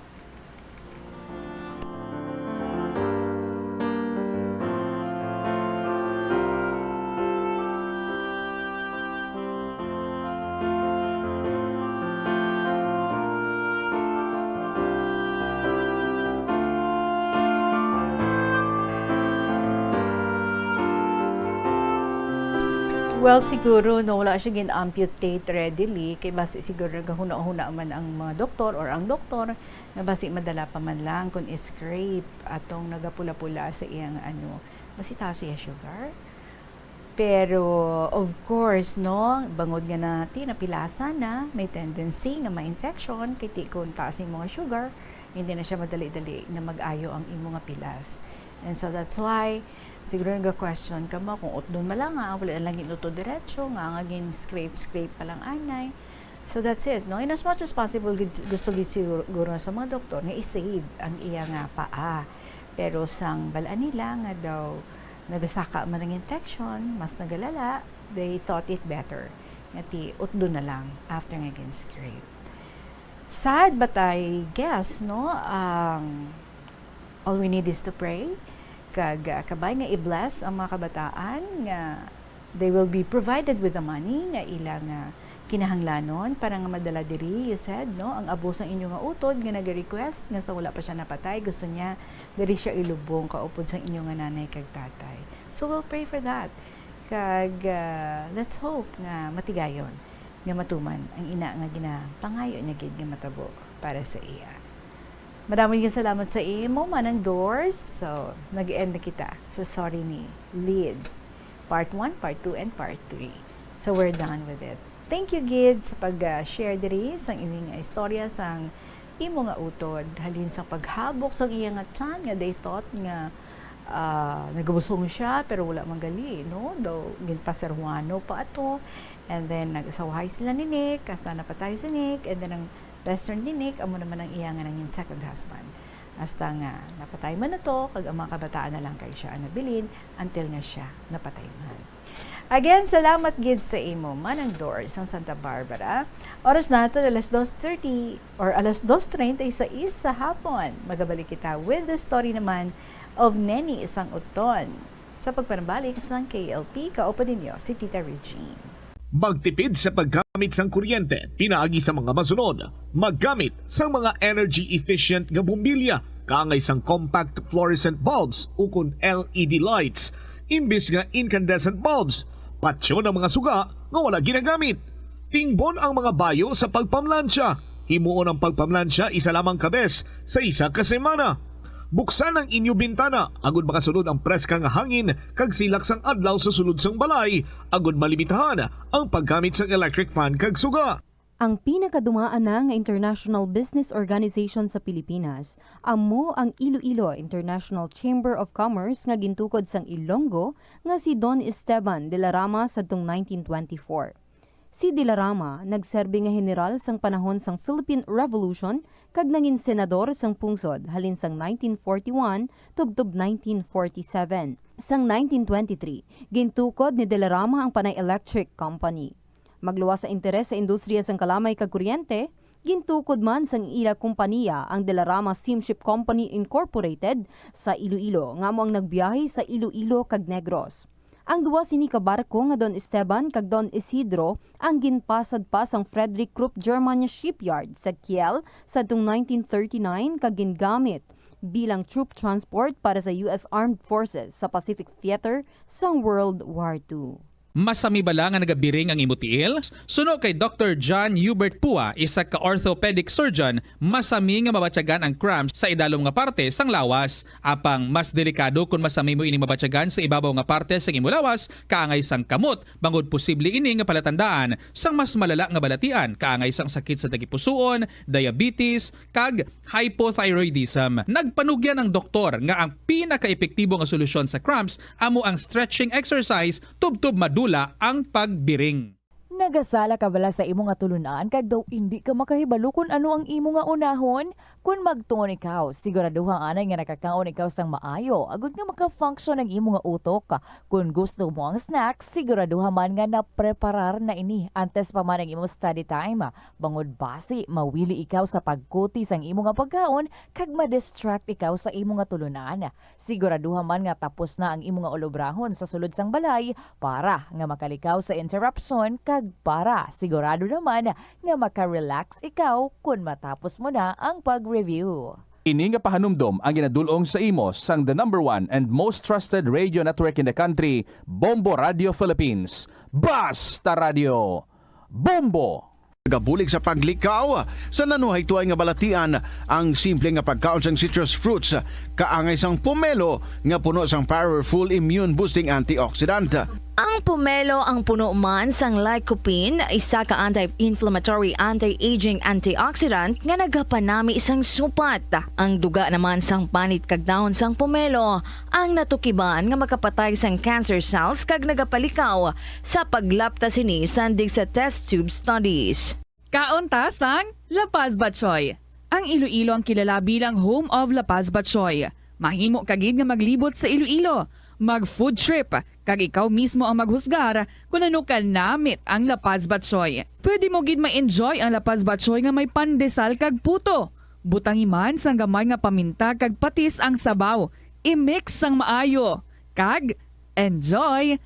Kung kulang pa kag wala pa nabusog, pwede gid nga magpadugang sang sabaw. Sa kasakuon sa mga ginikanan subong, tumalagsahon na lang kamo nga nagaupod bisan magkaon. Apang bisan anuman kun tani nga kasakuon sang miyembro sang pamilya, hatagi gid sang oras nga kamo makaupdanay sa kalan-an o kun makalagaw kun wala sang trabaho. Kung nagaplano sa aktibidad agod nga maka-enjoy upod ang imong nga pamilya, tandaan nga ang focus nyo amo ang pag-spend sang inyo oras nga updanay kag wala dapat sang iban nga mga bagay nga ginapaminsar kaangay sang trabaho o kun homework. Pila ng imo edad?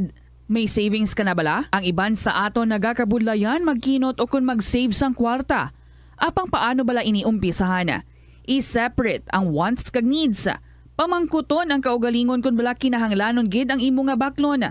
Kung ginakulang ka na sang kwarta, hindi ini dapat pagastuhon sa butang nga hindi man lang importante. Kung hindi ka gid makakinot, mas maayo nga buhinan mo ang imo expenses. Mag-set sang goal. Umpisahi ang pagpanumdum kung para sa diin o kung para sa ano ikaw nagakinot. Paano ba lamang kalikaw sa aksidente sa dalan? Yari mga tips nga dapat tandaan sa tion nga nagamaneho. Una, likawan ang masaming nga pagsaylo sang linya. Ang swerving o kung pagsaylo sang lane sa isa ka delikado nga maneuver nga masabi ginatunaan sang bunggo anay. Kung himuon ini, siguraduhon nga may bastante ang oras kag espasyo. Ikaduha, i-check ang blind spots. I-check ang mirrors kung clear ang alagyan. Magbalikid o kung maglantaw sa nagaagi sa iban nga anggulo, agod makasigurado nga maathag ang alagyan. Ang responsable nga driver ang masaming nga handa sa anuman nga aksidente. Kabahin na sang pagkaresponsable ang pagkuha sa nga insurance, agod masigurado nga may peace of mind sa dalan. Ini nga pahanumdom ang ginadulong sa imo sang the #1 and most trusted radio network in the country, Bombo Radio Philippines. Basta Radio Bombo! Tanan kita mayara sang mabulig agud pakibatuan ang climate change. Magamit sang bag nga pwede magamit sang liwat-liwat agud mabuhinan ang plastic bag nga ginahaboy. Bangod ini nagatugas ang greenhouse gases. Ikaduha, Hindi masumi magamit sang computer. Kung 4 ka oras lamang sa isa ka adlaw ang imo nga paggamit sang computer, makabuhing ka na sang carbon dioxide emission nga 83%. Ikatatlo, kung malapit man lang imo nga kaladtuan, mas maayo nga maglakat o kung magsakay na lang sa bike. Magluwas sa makakinot ka na, mabuhinan pang polusyon nga nagatuga sang climate change. Yari ang mga tips nga dapat mo tandaan para mangin safe kag healthy ang pagkaon sa imong pamilya. Maglikaw sa tuman ka matambok, maasin, kag matamis nga mga pagkaon. Basahon sang maayo ang label sa mga balaklon kag i-check gid ang ilang nga expiration date. I-check sang maayo ang ginabakal nga karne kag isda agud makalikaw sa diarrhea kag food poisoning. Likawan naman nga magbakal sa mga unlabeled kag ginrepack nga mga pagkaon. Kung ginrepack gid man ini nga mga pagkaon, kinahanglan nga mayara sa gihapon ini sang husto nga label information. Ini nga pahanumdom ang ginadulong sa imo sang the #1 and most trusted radio network in the country, Bombo Radio Philippines. Basta Radio Bombo! Madamo sang balatian ang mahimo nga maangkon bangod sa El Nino season. Gani pahanumdom sa publiko nga maghimo sang precautionary measures bangod sa tuman nga init. Kagkakulang sang tubig ang posible kabangdanan sa mga balatian, kaangay sang asthma, cholera, dengue, diarrhea, fatigue, food poisoning, heat cramp, heat stroke, sunburn, typhoid fever, kag iban pa nga balatian, mangod sa pagkonsumo sang pagkaon nga apektado sang red tide. Isa man sa madata subong nga El Nino, amo ang dengue, kag agud balikawan, i-obserbar ang 5S strategy, kaangay sang search and destroy mosquito breeding sites, self-protection, kaangay sang paggamit sang insect repellents, seek early consultation sa pinakamalapit nga healthcare facility, support fogging, spraying, kag misting sa mga hotspot areas, kag sustain hydration. Ini nga pahanumdom ang ginadulong sa imo sang the #1 and most trusted radio network in the country, Bombo Radio Philippines. Basta Radio Bombo! Atensyon sa mga mahilig magamit sang aircon. Nagpaandam ang medical expert batok sa mga balatian nga mahimo makuha gikan sa sobra-sobra nga paggamit sini.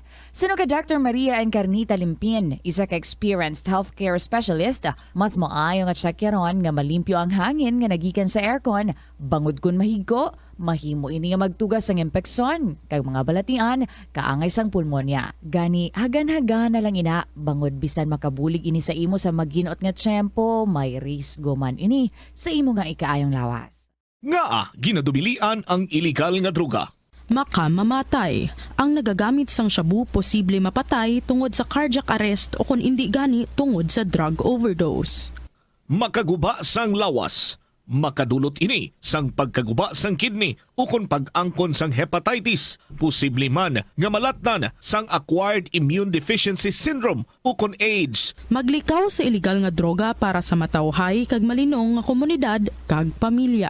Nagalibogid bala ang imo ulo kung manog tapos na ang bulan o kung basta due date mo na, nagapahanumdumgid ang financial experts nga dapat bayaran mo sa husto nga tion ang imo nga utang, bangod maalam ini nga paagi sa paggastos ang imo kwarta kag may maayo pa nga mga benepisyo. Halimbawa, malikawan ang late fees kag maprioridad ang importante nga mga galastuhan. Dumdumaman nga ang on-time payment history ang makatibong Story na kita from Neni Isanguton. Dear Tita Regine.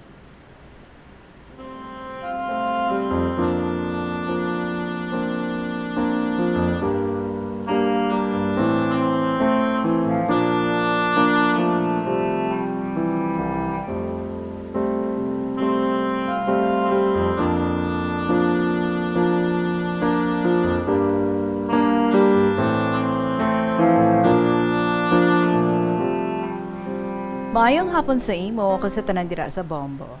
Ari naman ako kag padayunon ko ang istorya ko sa kabuhi nga hindi ko gid malimtan mientras buhi ako tita. Sa napatay ang akong subang, portigid ang kaakig ko sa akong bana. Kay daw wala lang sa iya.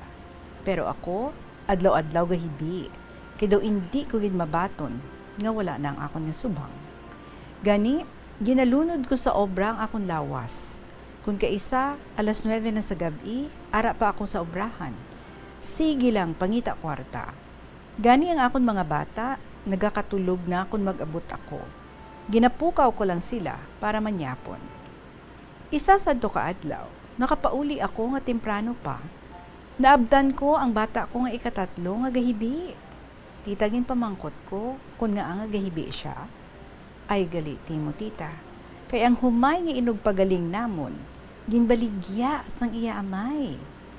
Nagpuli gali ang akon bana, kag nakita na ang ginabulad sang bata ko nga humay. Ginsulod na sa sako, kag gindala lakat sa banwa. Ginpangita ko patana tita, pero waay ko makita. Gani, ginpabarangay ko tana para hindi na makapalapit sa balay. Sa laktod, sige lang amon pangabuhi sa mga bata ko. Kay ari na sadto ang babae ko nga ikaduha ko nga bata. Naga-eskwela siya sadto sa college ron tita. May gamay pa ako nga bata sadto. Gani hindi ko maatipanan kung kaisa. Dabot ta na sa dalan kapanaw, kay ginabilin ko lang sa akong tiya. Gapanaw ta na kung waay kung way titaw nga upod. Kay ang tiya ko galawig baka na. Ahay tita, naluoy gid ako sa kabataan ko. Kay ikatatlo ko nga bata, sa edad na nga 14 anyos, naguntat na eskwela. Nagbarkada siya. Kung diin may namatyan, didto sanda para makakaon. Ginasugat ko ini siya permi, Tita Regine, pero nagabalik man gihapon. Kada magpuli, ginahambalan ko nga untatanan niya ang barkada. Sa edad niya nga 14 pa lang, kabalo naman ni garilyo. Amo ina nga ginabasol ko ang akon bana, kay waay siya permi sa balay. Hasta sa nag-edad na siya, 17 anyos, nakapabusong na, kag may bata na sa edad niya 17 anyos. Sa laktod tita, nagmasakit siya.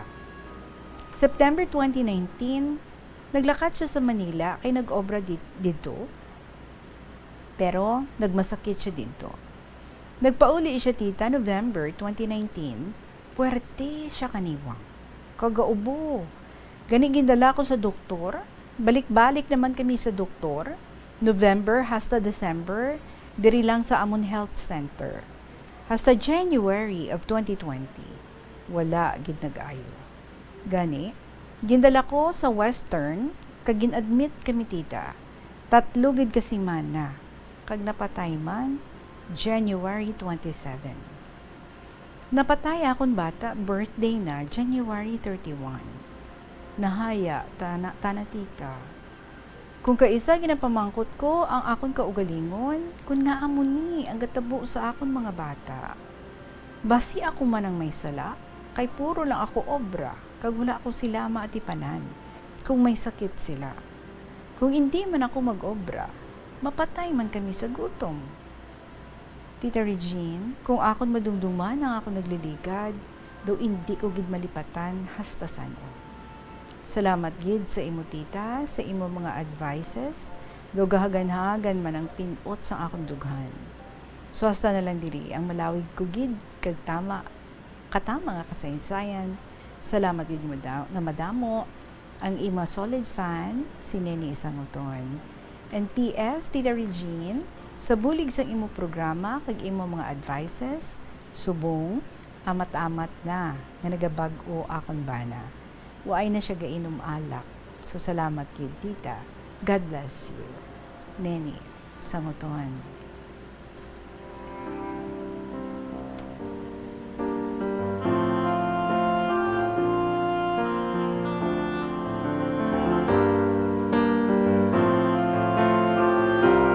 Neni, we're so very happy to hear that. Nga sa amat-amat, nagabag-o man ang imo nga husband.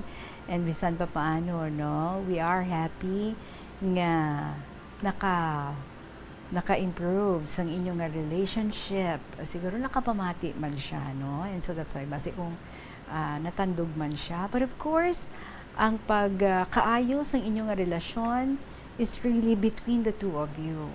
Kung paano ninyo nga istoryahan ang future sang inyong mga kabataan, kung paano ninyo nga dapat nga obrahon ang inyong responsibilidad sa inyong mga bata. So since you have said nga daw nag-aamat-amat na, no? Nagauntat na sa pag-inom, that's very good because past few letters mo, ginaistorya mo sa amon, ang pinaka-problema gid sa husband mo is that sige-sige lang ang pag-inom. So wala untat ang pag-inom. Any money nga makita niya nagkakadulang sa iya nga pag-inom. Hindi mo na siya may istorya kay ti wasted na siya permis ang sige lang gid inom nga inom. So it is good nga sa amat-amat nagauntat na siya, and you said no nga wala na gani siya nagainom sang anak. So we hope and pray nga magpadayon gid ina. And while nga wala siya nagainom, kag nagapanumdum na siya amat-amat sang inyo nga sitwasyon, sa inyo nga pagpangabuhi, ang loss ninyo sang inyo nga bata, basi pwede gid no nga mas dira mo siya, nga mas may istorya sang madalom, mas may istorya kung ano ang manami nga himuon ninyo bilang mga ginikanan kamo sang inyo nga mga kabataan. And I guess though na-determine mo na no ang problema, which is one of the problems is that ang kakulang mo sang oras sa imo nga mga kabataan. Nga hindi man ikaw mabasol because kung hindi ka man magputoy-putoy sa trabaho, ano naman ang kaunan sa mga kabataan mo? Paano naman sila nga makaeskwela? So, I hope nga with that, nga nag-amat-amat na bago ang imong husband, mapaintindi mo pagid siya deeper. Kung ano ang mas maayo pagid nga inyo nga himuon, ano ang makapabulig pagid para nga ang inyo nga relationship mangin better, and at the same time makita sa mga kabataan ninyo no ang iyaman nga pagbulig. This time makita siya sa mga kabataan nga nagaseryoso na sa pagpangabuhi, kag nagabulig na gid, nagaobra na gid sang iyang responsibilidad bilang amay sang imo nga mga kabataan. I also hope nga mag-improve man ang ilang relationship sang imo nga ikaduha nga bata, ang imo nga bata nga babae, nga siling mo naka-develop sa trauma and even naka-experience depression because sa mga nakita niya sa iya nga amay. Now, though hindi ningin maayo ang epekto sini sa iya nga behavior, sa iya nga pag-iisip. So kabay no nga love would be restored sa inyo nga panimalay, respect and concern for one another. So pasalamatan gid nato ni na sandako sa ato nga Ginoo, and kabay no nga giyahan gid ikaw kung paano mo nga mas madala sa kaayuhan ang imo nga husband. Good luck gid sa imo. We're so happy hearing this coming from you. May mga improvements na sa inyo nga family, especially sa behaviors ng imong husband. Salamat gid kabay, tuloy-tuloy na. Oras natin, it's 5 minutes before 3 o'clock. Magapanumbalik ang KLP pagkatapos lang sa pila ka mga importante nga mga pahibalo. Ano bala ang dapat tandaan sa tion nga magbiyahe agod mangin hassle-free ang bakasyon? Yari ang pila ka mga tips. Una, i-check ang health kag travel alert sa napili nga mga lugar. Ikadua, magpili isang safe nga accommodation. Mag-research ka magbasa sa mga reviews sa napili nga lugar antes mag-book. Ikatatlo, siguraduho na nga may nagagana nga mobile phone. Ang tanan nga mga upod agod mangin mahapos ang komunikasyon sa tion nga madula o kung kinahanglan nga magbulagay sa dalan. Be prepared in case of emergencies. Siguraduho na nga may backup nga emergency plan nga may medical reimbursement sa tion nga may maospital bangod sa aksidente. Ini nga pahanumdom ang ginadulong sa imo sang the #1 and most trusted radio network in the country, Bombo Radio Philippines. Basta Radio Bombo! Ang Ilonggo nga si Jose Peping Tensay sang Haro, Iloilo ang pinakaunang nga Filipino nga piloto nga nakapalupad sang isa ka passenger plane sadtong 1925. Iniamo ang eroplano nga Curtiss Oriole biplane nga may ruta nga nagalawig sang 43 kilometro sa lin sa Iloilo padulong sa Bacolod. Samtang ang pinakauna naman nga commercial airline sa pungsod kay sa Asia amo ang Iloilo Negros Air Express Company nga nauna pa sa Japan Airlines kay Singapore Airlines. May flight inihalin sa Iloilo padulong sa Manila, Bacolod, Cebu, Davao kag Zamboanga sang 1932 kag padulong sa Hong Kong, Bangkok, San Francisco, Shanghai kag India sang 1946. Bangod sini ginkabig ang Iloilo nga birthplace sang Filipino commercial air transportation. Yari ang mga simple nga pagi agod makakinot sang tubig. Magpamunyag lang sang tanom kon ginakinahanglan kag nagakadapat. Magtala na sang adlaw kag oras ang pagpamunyag sa mga tanom kag sundon ini. Bunyagan sa makaisa lang ang mga tanom sa sinang adlaw. Antes maglas 9 sa aga ang mas nagakabagay nga oras sa pagpamunyag, agod nga mas makapanalupsop ini sa mga gamot kag mangin available sa bilog nga adlaw. Madamo sa ato ang hindi katulog kung wala sang electric fan. Yarin pila sa hindi manaming epekto sa paggamit sa fan kada gabi. Congestion, ang naga-circulate ka hangin halin sa mga fans, ang makapadry sang baba, ilong kag tutunlan. Allergies, masami nga madala sa hangin ang mga yabok na naga-trigger sang allergies. Makatugas ang muscle cramp ang hangin nga naghalin sa mga electric fan. Amo nga kun kaisa, may eksperyensyahan lang masakit nga lawas kung magbugtaw. Importante man nga regular nga tinluan ang fan blades. Agod masigurado nga hindi ini pag Balik kita diri sa kahapon lamang program. A gentle reminder again sa ating nga winner last week, si Nonoy Sang Maasin. Noy, buwas ha, kadto ka lang diri sa Bombo Radio. Diri kita sa may Mapa Street, before alas 2 ang hapon, ari ka na diri. And sa imo nga pagkadto diri, pa-Xerox ka na nga daan. Sa imo nga ID, 2 copies. Because need ina sa pag-release ng imo nga prize. And of course, tomorrow mga kabombo, after sang ato nga pag-interview, sa kay Nonoy Sang Maasin, ang ato naman nga announcement sa ato nga bago nga winner. Basta ikaw na ina. So, good luck gid sa inyo and please be the first one to know kung sino ang ato nga winner buwas. So, dapat aragid ka mo, nagapamatigid ka mo. Ganito daw sa luyagman nga maging winner, luyagman nga maistorya ko diri sa studio sa Bombo Radio. All you have to do first is write a story and then i-share diri sa kahapon lamang program. I-email ninyo sa bombo_iloilo@bomboradio.info. Pwede man nga isulat sa gihapon. Kung naanad ka mga isulat, wala ka mo gadget, pwede gid. Isulat nyo lang sa kahapon lamang program. DYFM, Bombo Radio, Iloilo, Sky City Tower, Mapa Street, Iloilo City. Maraming salamat sa inyo dirang presensya, sa inyong mga istorya walang sawang gina-share diri sa KLP. Sa gihapon ninyo alagad si Tita Regine para sa kahapon lamang program. See you again tomorrow. Salamat yun. Good afternoon and God bless. Of course, nagahulat ang inyong mga paborito ng mga dramas, Toyang Ermitanya, Provincial Jail, and Dear Diary. See you tomorrow. God bless you.